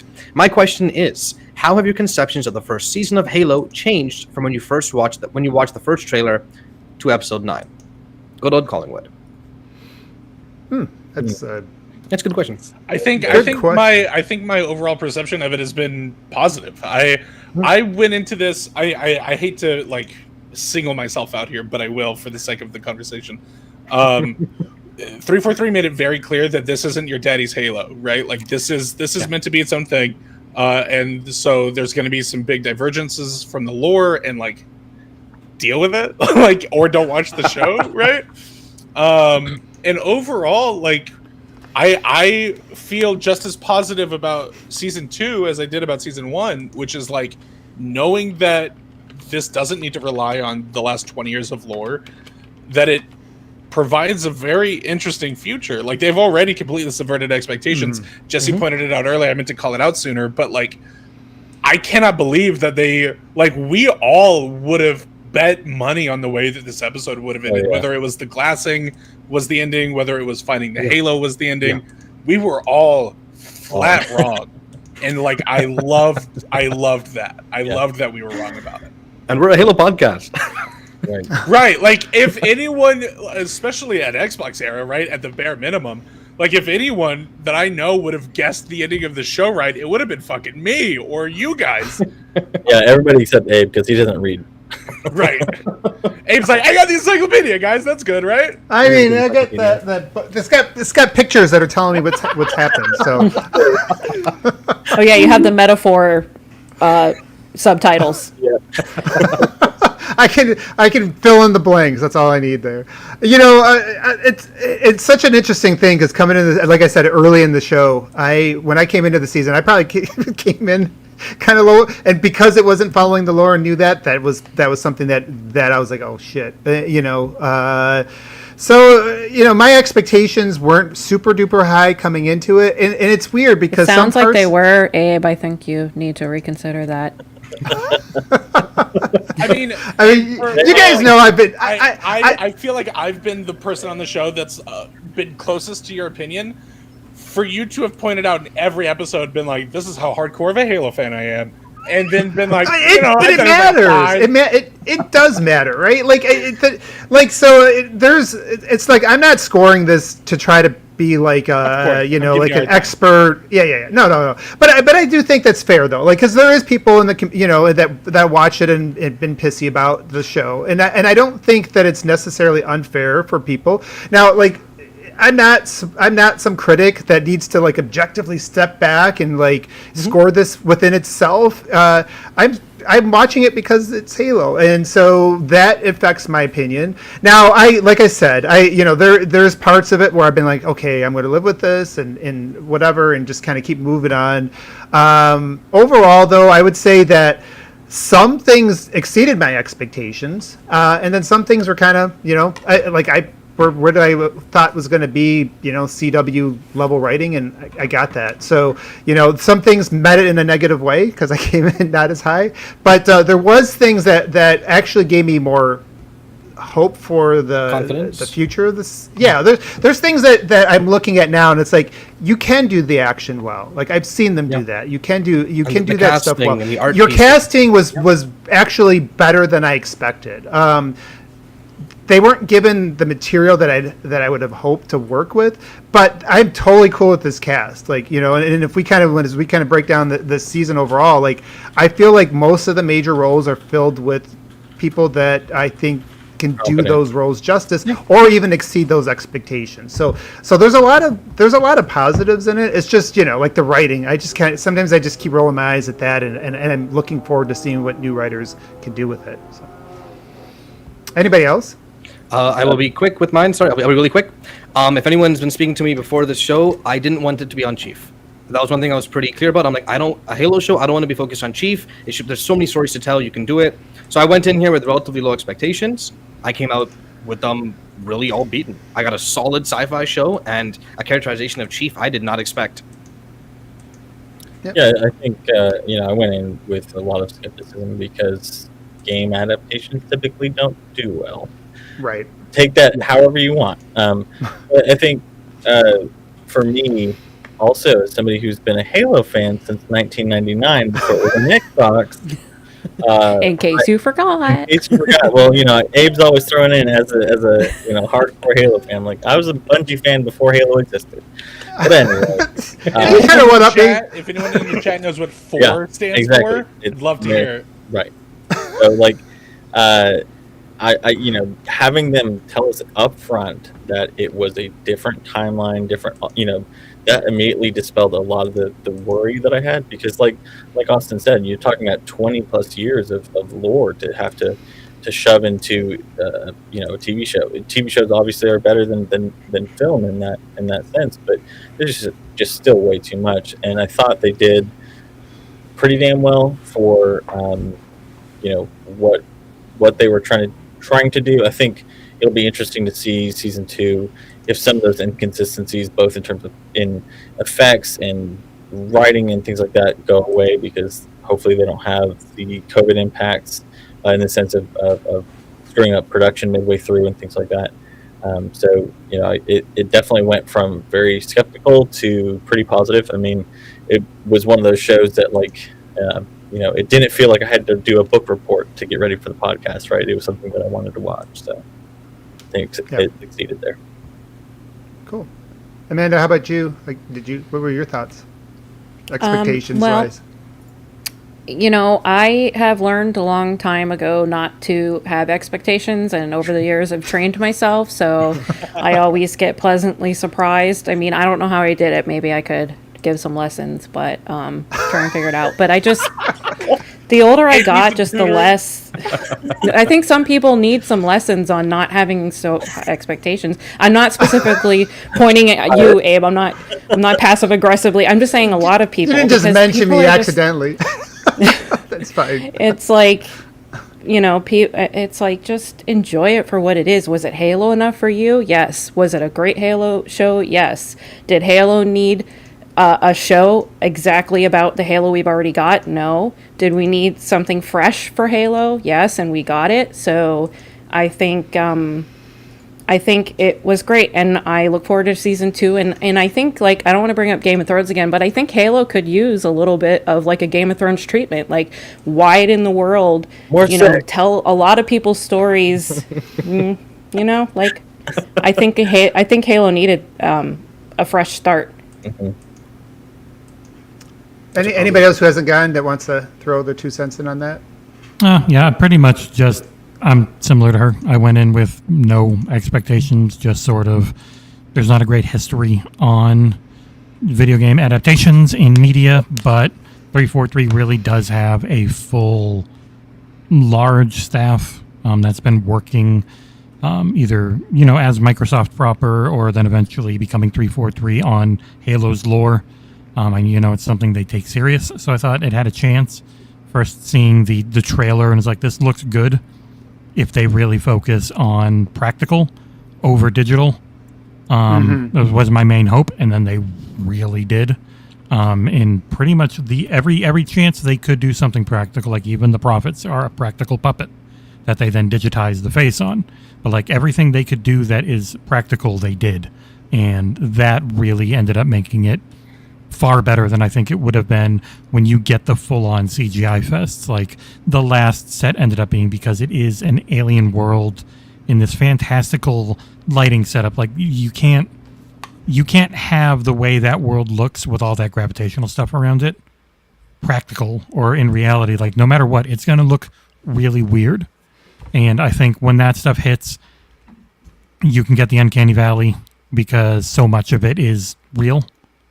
But they mostly went real every opportunity they could, kept it grounded, and I really liked their interpretation of Halo itself, the little tiny bit we got to see, and the fact that, you can't see the whole thing on like a normal day with some cloud cover.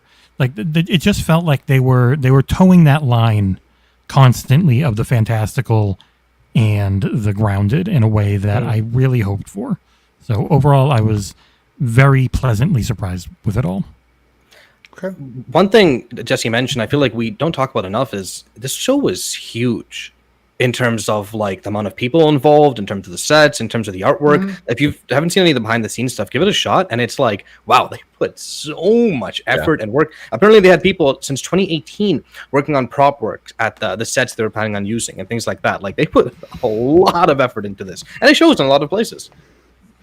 Yeah, and so to kind of build off that, there is a foundation here, right? Like this isn't like even with all my criticisms, I still think there's some foundational pieces they can build off of. There's nothing here that's broken. I mean, in fact, like I said at the end, they're right back now. They could start at the games and go to the games if they wanted to, and pretend like this was like some like untold story in the Halo universe, or they could go in and continue to go in as completely wild direction. They probably as they want won't to. do the games because they'd be a I know they TV won't. show. Well, I know they're not going to do the games, but what I'm saying is like everything that's happened right now, you could still kind of sort of. Well, but we get it's about getting the motivations for where it goes. I mean, that's what seasons of TV shows are like. Season 2 is enhanced by everything that happened in season 1, even if it ends up being a completely different story arc. Don't get a bunch of new characters too, of course. Do you think we'll see? Yeah. Wait. I do wonder if there are more Spartans. They never really alluded to who else is out there. Pfhorbear, you're on just mute, by the way. Spartans, like because I think they had a very specific thing that they wanted to go to with this story. So you do wonder if the greater galaxy, if will we see more and more? I think an interesting thing that could happen, right? Because Kiki Wolfkill mentioned it in the interview that she did with IGN, right? Where they talk about how important the Fall of Reach is and how like doing it at the tail end of a season wouldn't have done it justice. I feel like season 2 like it could be the story of the Fall of Reach and then the discovery of the Halo. With like season 3, like I can like not to be this guy that I've heard so much about. But I could almost see like so much marketing being around like the discovery of the Flood being a big push for season 3. Yep. So much potential. I feel like that would be so interesting in the TV show. They will eventually adopt the game storylines, I think, at least the first one or two. I think loosely, just like this is very loosely based on. It's a guideline. Right. It's not. 100%. We're not doing Halo, this. they'll meet the Flood. The Halo will blow up. What bits do we think we can pull from that are really that we can make work in this medium? There has to be more to it than just action. Yes, games are point-to-point action. A TV show can't be point-to-point action unless it's got Stranger Things season 4 and 5 budgets. I mean, imagine Paramount puts as much energy into this as AMC put into The Walking Dead. Alvin in the chat points out that like they did say in the show that there are 35 Spartan 2s. They haven't said anything about any future Spartan programs beyond that, but we could totally get spinoff series that follow other Spartan teams, and I think that could be incredibly interesting, especially if it takes place during the Halo conflict. I think that would lend itself incredibly well to the future of this silver timeline. I think the show is set up to do amazing things in the future. Well, Amanda, you said it too, like expanding the universe. Like honestly, Kai was like one of the best, characters this season, right? And she's somebody that's not even in By a mile. right. Like, so if you're, ranking it, it's, So like there's opportunities, right. To make characters that are lovable within it. And even in the games, like some of the games have been great that they haven't had Chief in them as well. Right. Yeah. So it's not, and it gives you some flexibility too, because then you can really kind of play around with it. You don't have to worry. I mean, even not that they have worried. So you're asking for a Kwan Ha spin-off series? Oh no! Oh my God. Yeah, let's not go there. And that's the other side of it, right? So like there is some good and bad. But let's real quickly touch on the characters real quick because we kind of keep touching on them. Pause. Plot twist: Kwan is the jewel of season 2. I swear to God, no. Figuring out Kwan what the is the portal Kai is of on, season 2. like getting to Halo is the thing. Then her storyline is obviously getting that information to Chief and probably a big ass fight and I mean, they could minimize her most too. likely. But Dan, did you already? Oh yeah, go ahead, Dan. I was just gonna say, really quick side tangent. It's really funny, kind of the timing. Have you guys seen the show The Offer? That's also on Paramount. No, I haven't. It's about the making of The Godfather, and there's a lot of parallels to this and how like they really didn't throw a lot of money, comparatively to The Godfather. Just like they didn't throw a bunch of money here. This has become like Paramount's biggest hit, just like The Godfather was for Paramount back then. And they got a bunch of budget for Godfather 2, right? Like I'm hoping that that's what we see here, because there's a lot of direct parallels. And that's the Stranger Things thing. That budget is knuckin' futz now. Yeah. I mean, season 4, like 30 million an episode. It's insane. And so I hate to cut into the conversation. I want you to get your thing out before I know you have to take off soon. Sorry, I do got to head out to the wedding. There's one more question by Mort. I just want to answer it really quick. It is still related to season 2, so it's still going to continue. Okay. And then we can go back to the super chat. Yes. Mort says, greetings and salutations. I'm going to miss these weekly You Had Me at Halo shows. It's been very fun to dive deep into the Halo series every week. Thanks for all the great discussions and insights. A special shout out to the cats as well. So my question then, do you think Atriox will take more place in the next season? And if so, how would you like that to play out? Hugs, Mort. And I'll answer this, my answer really quick, is I think Atriox might be the Maquis of the next season, as in the Covenant connection that we'll have. I mean, that the main baddie, right? Not necessarily the main baddie, but like the side story that's going to connect to the main story. If you know what I mean. Yeah. Because they have his model, it's already made. They're going to use that. Obviously, it takes money to build a model like that. You know what I mean? They are going to have to add some cybernetic enhancements to it, though. Now that he's been shot at by a plane. I feel like they could really develop him as like over seasons, and it would, like someone in the chat said, it would parallel really well with Infinite. In fact, I think that's Mort actually that said that in the chat. But yeah, I do gotta go. This was a great episode, guys. Do you want to throw out your season rating before you leave? Just really quick, my season impressions is I liked it. It went way slower than I thought it would, which is exciting in a way because it means they have a lot planned, I think. And rating wise, I'd give it like a solid B, 7.5. I enjoyed it. I expect season 2 to be better. Okay. I will see you guys. Thank you very much Bye, for having me. Have a good night, buddy. Bye. So how about everybody else? What do we think of the Atriox? By the way, they haven't given him a name yet, have they? Yeah, the guy who made the languages for the show, when he put his script up online, literally called him Atriox. Yeah. Oh, fucking awesome! Yeah, that's great. I think I'll jump on this real quick because I think that I have the least interesting answer. I think he'll show up more than he did in this season, but I don't think that they're going to spend nearly as much time on him as like Maquis or anyone else in this season, just because I think that what we said earlier on is more likely to happen, that they're going to set him up for an eventual split and developing the Banished. Yep. If he is really this Atriox character, and they kind of pull into that Banished theme. I mean, the Banished theme is actually a pretty interesting theme that's not really given enough story within the games right now. Like, it's kind of like a backstory, right? Like, I think there's a lot of fun things you could do with that, and he could end up becoming one of those like favorite bad guy. They've only existed for 2 games, one of which was a spin-off. Right. And then they were the main, antagonist of the one game they've been a part of. So But yes, they're a very good basis, and I know a lot of people say, "Oh, they're just New Covenant" when they see them, but they are a very different and very good backstory that's been explored really well and a ton in the books. Yep. Yeah, they are made up of a lot of different races, including humans, are in there, and a lot of different factions. Like the Covenant were pretty. The Covenant are pretty strict in the doctrine and where that story goes for the most part, but the Banished are like, oh, they can be anything. Well, and that's so Justin, you actually brought up something I didn't even think of, because one of the reasons why we always assume Maki was, I don't know if I ever enunciated her name right, but the reason why she was part of the season was because of cost, right? Like, it's easier to have a human covenant in there. The thing with it's Banished easier to get the average person to pay attention to a human than it is a CGI character too. Well, Just and that. Right. with the budget of each episode, also it's way easier to have a human character be that parallel for a lot of reasons, but also like budgetarily, it's difficult to CGI a fully CG character in every episode. Right. But the thing I guess what I was going to get to is that because the Banished do, at least in the backstory, do ally with humans, you could actually bring them in a more sensical way, I think.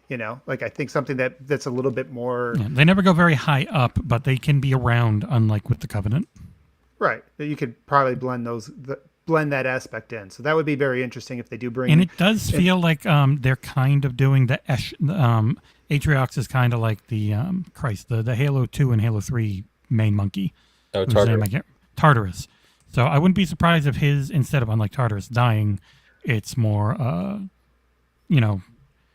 rise and fall with him, because he definitely seems way up there in their hierarchy. He was there at that sacred place, and the older games, the monkeys were pretty much always stepped on by the elite until the elites were finally dispatched during 2.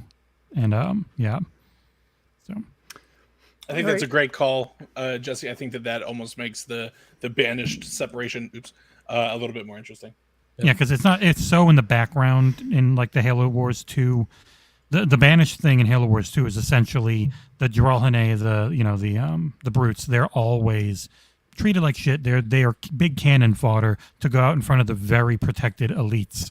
And he gets sick of that and eventually rises up, and they spend like years, like almost a decade, like a very long time just being scrappy mercenaries, stealing because they know things about the Covenant and where they're located, and they'll do hit and runs and steal stuff. And it takes them a very, very long time to get, powerful.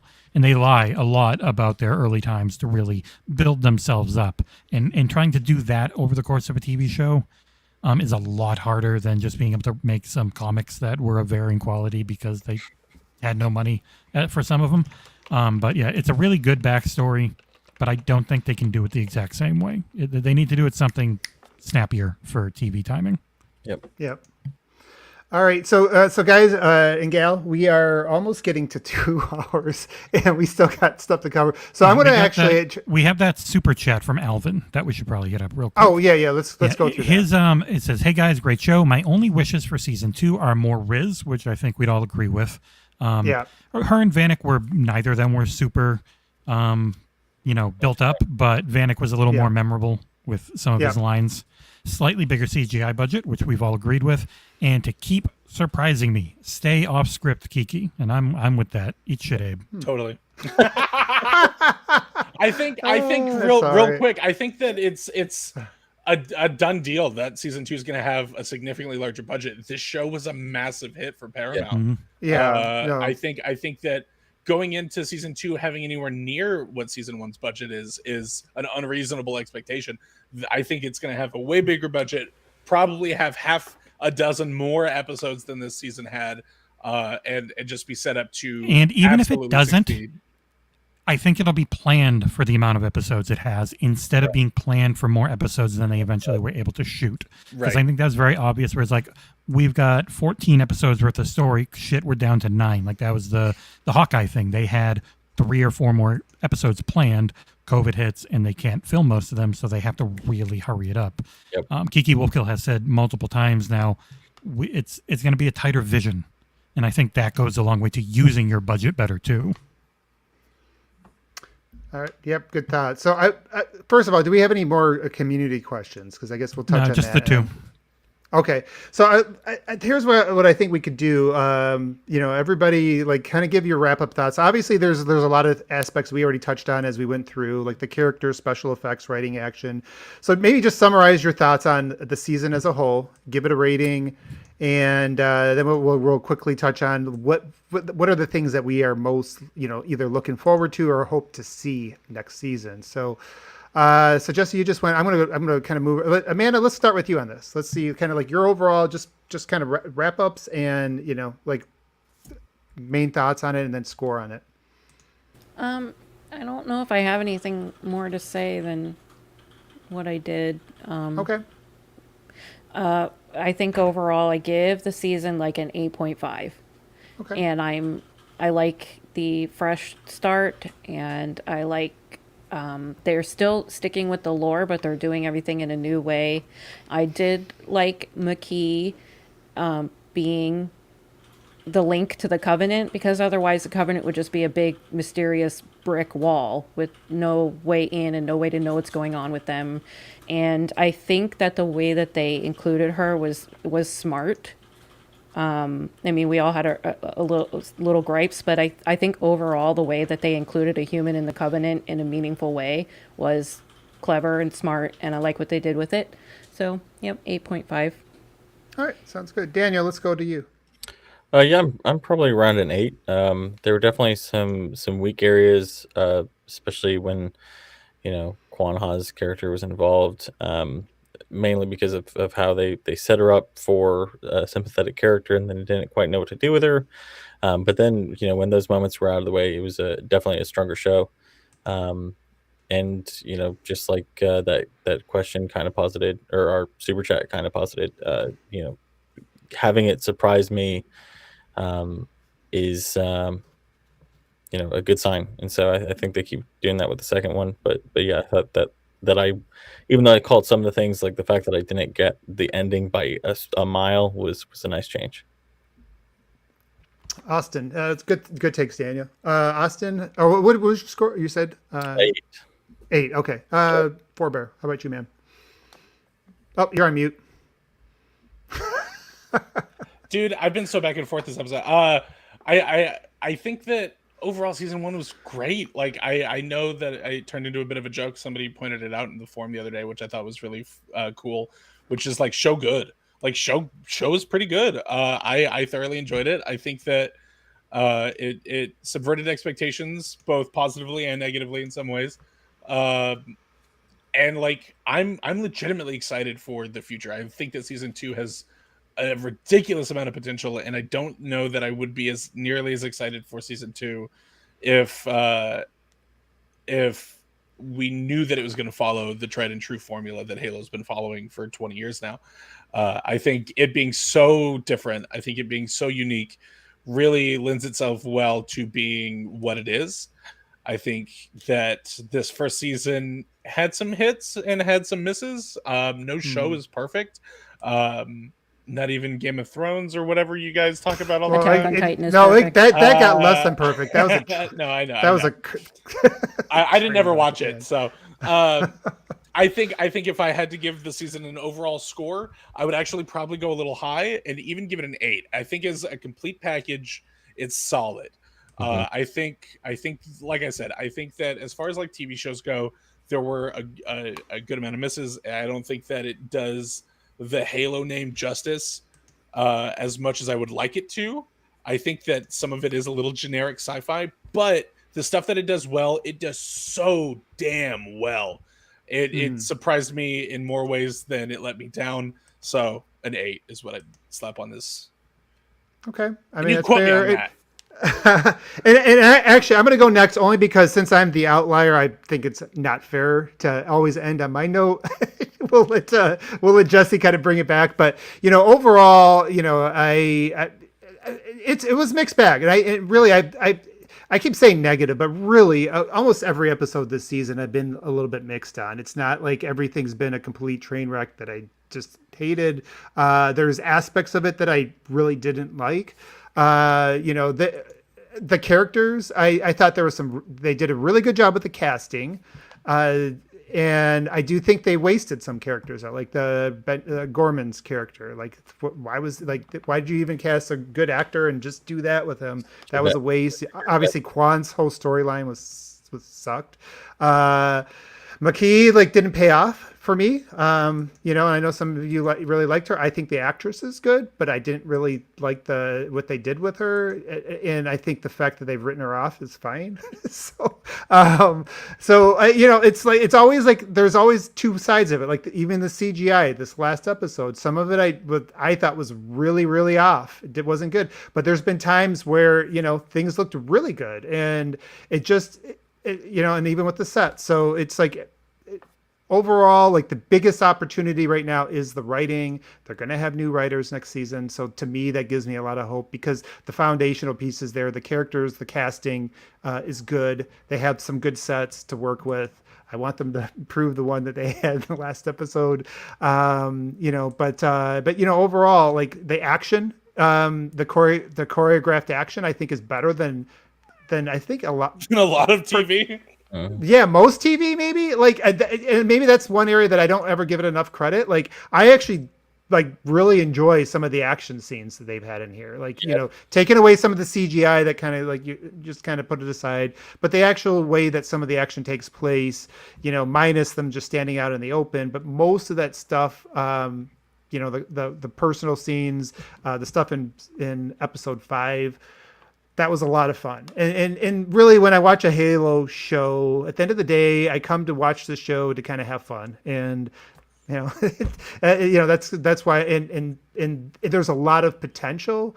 So from that standpoint, again, writing was probably, I don't know, I'm probably a 4 out of 10 for writing. But overall, because of the other positives, I'm probably 6.9. It's nice.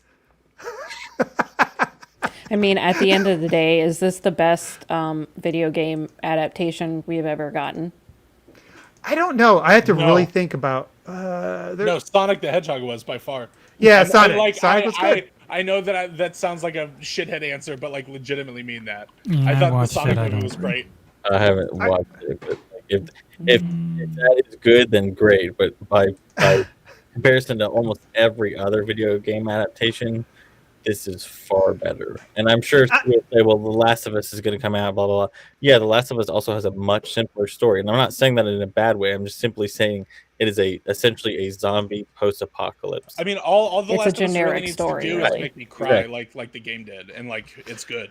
Right. Yeah, if we're going to grade this on a curve, so that's fair though. And I'm not grading mine on the curve. It's just whatever. But if you're going to grade this on a curve, when you are doing sci-fi, because sci-fi can be really expensive to do well, right? It's not. There's a reason why we don't. You see the sci-fi show. Most of those things they look like they're made in somebody's garage.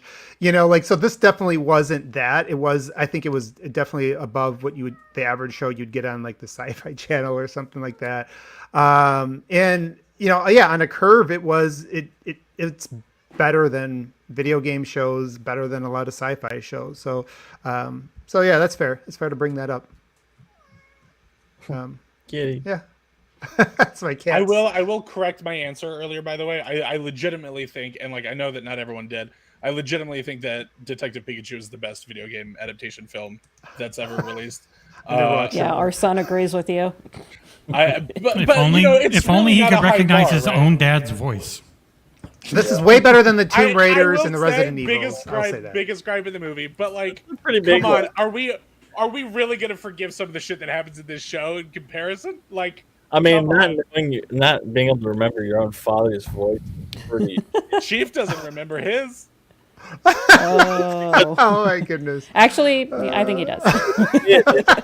Yeah, it's pretty clear in those memories. Yeah, it's pretty. Well, he's reminded. He didn't know offhand, but Fair. He did remember where the kitchen table he did was. get a cheat sheet. He overcame having his mind messed with and his memories hidden from him. Right. Whereas in the movie it was just Dad? Dad? I guess. Anyway. Jesse, why don't you take us home on final thoughts and score? Wildly inconsistent between the main and side plots. The main plot being consistently very good to great, and the side plot being consistently very bad to almost not bad, but never quite reaching good. The very end of Kwan's, the very end of her solo episode and the whole thing with her dad and that effect with everything, that's the one time I was like, this was very good. Yep. But it was literally one scene, like one set of scenes at the end of her plot line. So I am very interested now that is at a place that I like. What is that next year? How much is that? I don't think it's going to be a ton until Madrigal becomes a focal point again, because it will, because the teleporter and an Ancilla are there. So it is going to be a big plot point. I'm just not sure exactly when that will be. Will that be after something happens to Reach? Will that be before? Like, because if that's the portal to get to Halo, then that's obviously a very big key thing that probably the main story's building to up until they actually go to Halo. So while I did not like getting there, I liked where we got for the side plot, and I liked almost everything with the main one. Halsey, very smart, a real piece of shit, but with a reason for it, not just, mustache twirling Burn Gorman dipshit. She has a way she feels, and she will do what she needs to, as she said. Like there's a valid reason why she is the way she is. The growth of Chief and everything having to be so accelerated simply because he is a long, he's an adult, someone who's been through a ton of stuff in life, but now he's experiencing everything in a completely different way and hitting all those major emotional beats and finally getting to that point at the end where he was just kind of done. But they threw in the line where I'm not sure if I can bring you back, which means they'll be bringing him back. Yeah. You don't lay that out there if it can't happen. It just, you gotta, I hope they earn that well.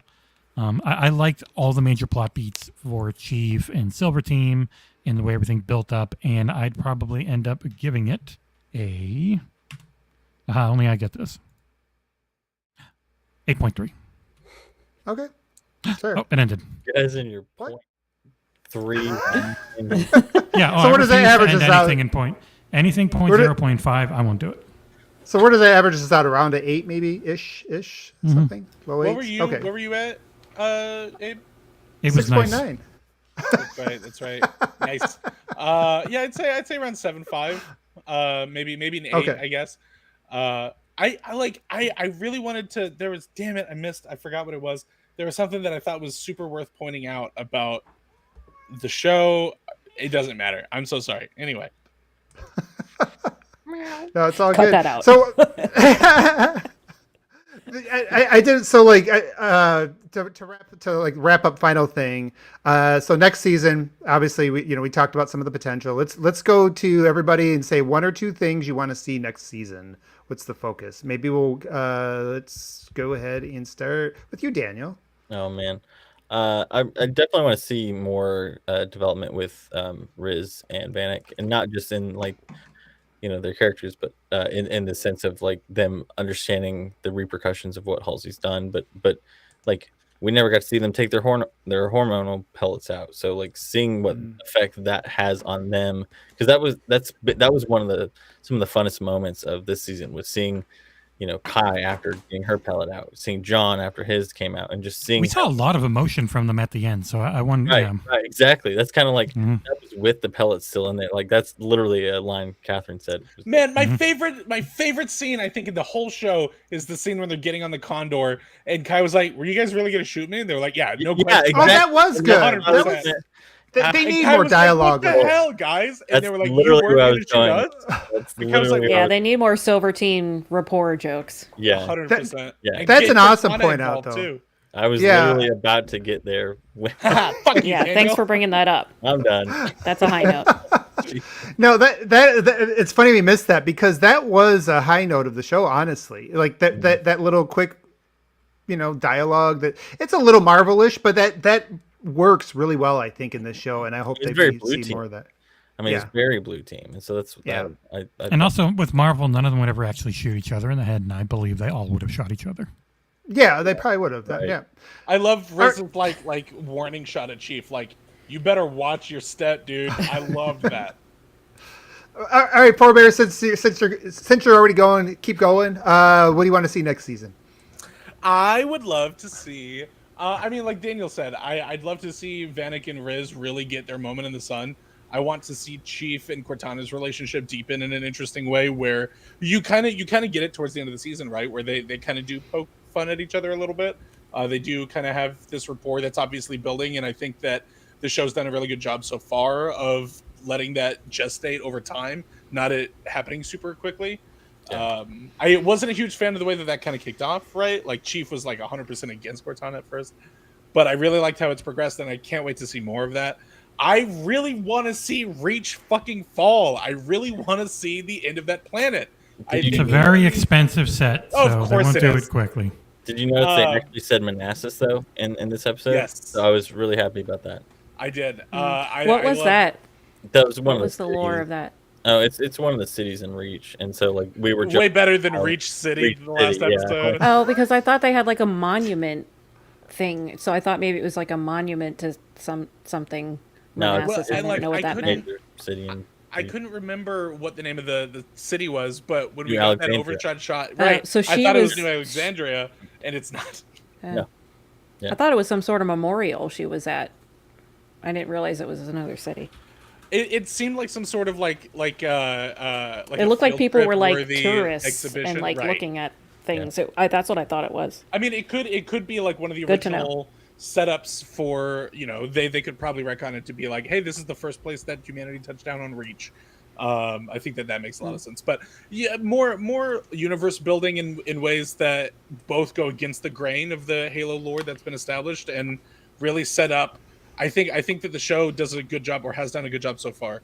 And what I'd love to see more of in the future is more build up towards the future. Like, we know that we're eventually going to get to the Halo ring. I don't think the show would be Halo without that. I think more build up to other parts of the universe. I love that we got Atriox. I love that we've seen the Halo ring.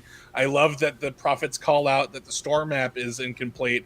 Where is Truth? Truth has not been brought up at all. We need to see him sooner than later, and I think that's sort of my high level like wish list for season 2. All right, no, that's a good wish list. Jesse, let's go to you. We got a lot of butts. Just show the other side. Just do it. You're More streaming, you butts, more can. butts and dong. Show me dong. Yeah. Master Penis. See the master cheeks, master, swinging truck nuts. Just why not? Never. I also don't want him to put the helmet on once. Not one time. Oh For the my entire God. season with no, or give him a see-through helmet like the Evo one with the big bubble, but it's just fully see-through so you can always see his face.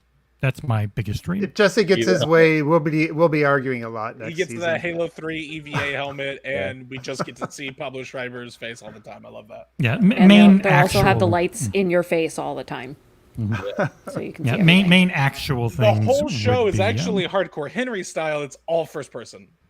Oh my God! All right. See, you cut. I was going to say that, and you cut me off. God damn it! That's All right, why I it's guess- awesome. I think we're just gonna keep going. Good at Amanda, It's cutting people off, right, Abe? huh? Yeah. Amanda, how about yourself? What do you want to see next season? I want to see more Spartans, and as we discussed, I wanted to see Cortana trying to help Master Chief out of a depression, get more of a relationship building with them, and then also Aarsal said he wants to see space battles, which I agree. Yeah, I think that's fair. There's stuff in the Halo universe that would be very cool. That's the thing. Like, that's the opportunity, right? Like, because we saw that with episode 5. We saw a little bit of it in episode 9, or even in 8, the Spartan fight. There's so many things that you just show something on screen. You pull out a new A weapon. full hunter. Yes. Right, a hunter. You pull out some different vehicles, some different weapons. You skewer something. Just blow it up on the screen. Master there's Chief just- already did that. I really need, honestly, if I could ask for one thing for season 2, it's Jeff Steitzer. I need a Jeff Steitzer cameo. Oh yeah. Well, And he gets he blown needs up to- by a plasma grenade. He should do the thing, the cameo. Yeah, just the cameo. Like, he just shows up somewhere in a market somewhere or something like that, right? I don't know. Somebody somebody steals an apple from him, he's like, yoink. I need like, Mangoes call-outs. for sale. I need call outs from him, like during the Fall of Reach, where like Chief is like popping dudes in the head. He's like double kill, triple kill. Like I'd love that. It's a Cortana trying a new voice, and she looks like an old man. Yeah. And a grunt headshot celebration. Oh, Chief turned in some of his commendation medals to buy new DLC for Cortana's voice and appearance. He puts on the cat. Chief puts on the cat ears and goes to battle. No, I'm just kidding. I'm kidding. I was just gonna try to find a way to put it. Khajiit has wares if you have coin with his cat ears on. This one has wares. Oh my God. Oh, honestly, for me, it's probably more simple. I just, this show is already, they started off blowing up kids. They showed us some butt cheeks. Obviously, this is a show for adults. Just give us some adult dialogue. I mean, it doesn't have to be all serious. I'm just saying smart dialogue, right? And even some of that scene we just talked about earlier on with Kai, that was some of the witty dialogue. Just make sure that the stuff is a little bit sounds a little more grown up. It's you have so some good infrequent characters that it feels goofy. Like when Chief said shit during this episode, I was like, "Come on, man! When was the last time you said that?" Right, but they have characters to keep building out. Like I think Halsey could be a lot more than just evil, right? You could go a lot more gray, especially since she's on one hand you can get to a point where she's talking about why is she doing this, right? Give a backstory Or show her on that. relationship with Keys, because I'm like, I honestly can't imagine her pregnant. Right, like there has to be more to that, right? Something humanizing. Yeah, there has to be more to her. There's just a lot of opportunity, right? And so I just wanted, for me, as much as I'm looking forward to some of the fun things that we talked about, throwing some of the vehicles and weapons and things like that in there, showing a bunch of Spartans all at once, on screen. I mean, that would be pretty badass. But just make it smart. We're adults watching the show at this point, and have the writing sound like Make it's sure for you adults, too. introduce Noble Team right before the Fall of Reach, and you kill them all horrifically.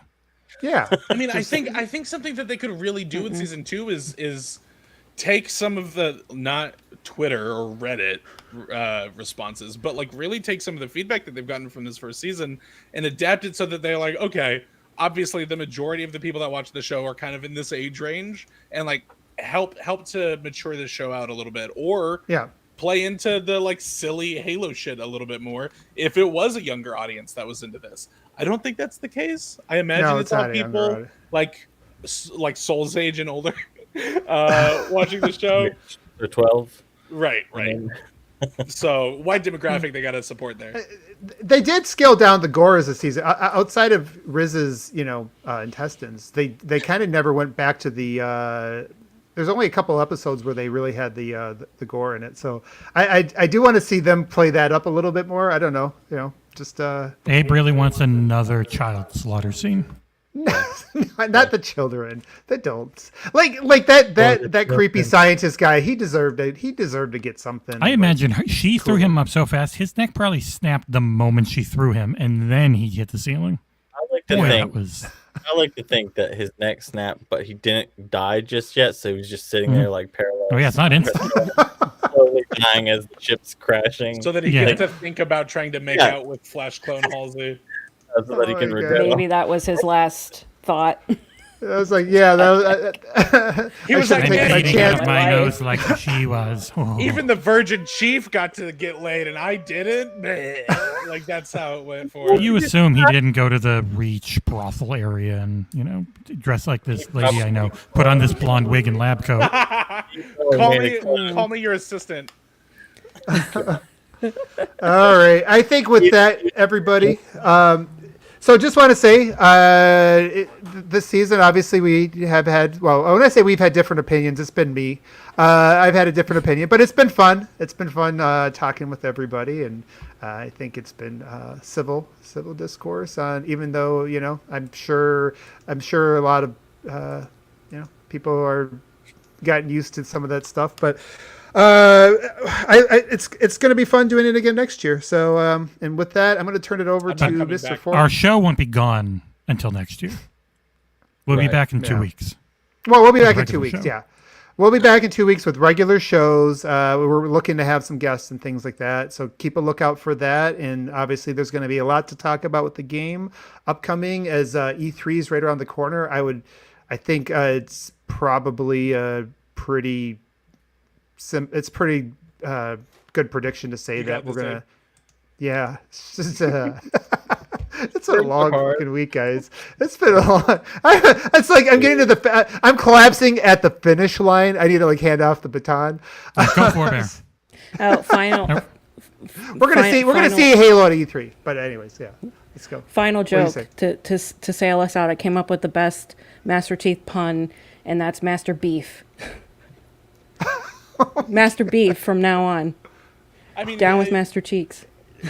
John Halo, like, come on. I love the guy. I'm going to start calling him Arby's because he's got the meat. You know what I mean? Anyway, guys, if you're looking to find people online, we're going to start it off with Jesse. Jesse, if people are trying to find you online, where can they do that? Well, I put out 3 videos this week. Tuesday, Wednesday, Thursday. I had a review of Evil Dead the game.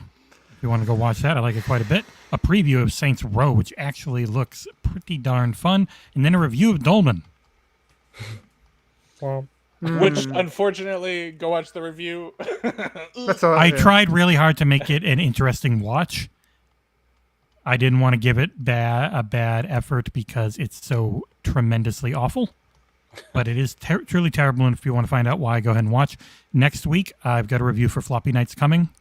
That game releases on Monday, so look for it around then. And we also have a few more. Sniper Elite 5, we'll have a review for that at launch. So yeah, just XboxEra. Where I always am. Cool beans. Amanda, I know you were a little shy last time, but is there anything that you'd like to plug for us here at the end of the episode? Really, my primary creative focus is my podcast with Jesse, which is Deceptive Methods, about historical conspiracies. And that's about it. Well, very cool. Amanda, I'm sure that we'll see you around the show more. And I know that I'm not the only one that thinks this, but it has truly been a pleasure having you on every week for the run of the show. Your insight has been invaluable. I think that you've set the ship straight more than once, and we love you for it. Thank you very much. Abe, if people wanted to find you on all of the billions of podcasts that you seem to be on every week, where if you just turn on YouTube and just click, every 4th video will have Abe in it. If you guys want to follow me, just find me on Twitter. I'll let you know where I'm at. I'm at OneBadMutha, at Mutha, MUTHA _1 ONE, and look for me there. Other than that, I'd be doing things here at XboxEra behind the scenes right now. Book. Yeah. We are working on it. We got the book thing, and then after that, we'll start getting some more video content out there. But yeah, just look for me on Twitter, and I'll link you when that comes out. Daniel, I hear great things about this so-called scientist. Maybe it's digital. Can you tell us a little bit about where we can find you online? Yeah, some asshole has my tag. So yeah, digital scientist without the final I in scientist. So hence Pfhorbear's wonderful wordplay there. And then you can find me on the forums, and I'll be helping Abe with some of the other stuff behind the scenes for a bit. But yeah, come by the forums. We have a great community there, and welcome everybody. Cool beans, man. Yeah, this Mort guy in the chat seems super cool. Like all of these guys that tend to hang out in all of our content, they all seem great. But guys, thank you so much for watching. You had me at Halo. This was our season finale, episode 9 breakdown, review, coverage of the Halo television series. We hope that you've enjoyed tuning in with us every week. We will be going, like Jesse said earlier, to a bi-weekly schedule from now on. So no episode next week, but the following week, you got us dialed in, right? You're not going anywhere. Make sure you stay tuned to XboxEra for all sorts of really cool content, Jesse's reviews, more drop pod videos that I host, a ton of cool stuff that we're working on. The book's coming real soon. I know if you pledge us on Kickstarter, you're going to be seeing that hopefully in the next few months. Work has been made on that, and it's going incredibly well. Guys, thank you so much. If you are looking to find me online, you can do that wherever you'd like to. You can stalk me on any platform. I promise I'm going to be there. My name is Pfhorbear. That is Pfhorbear. Pfhorbear, guys. Thank you so much for tuning in to You Had Me at Halo. Until next time, be safe and have fun. Bye.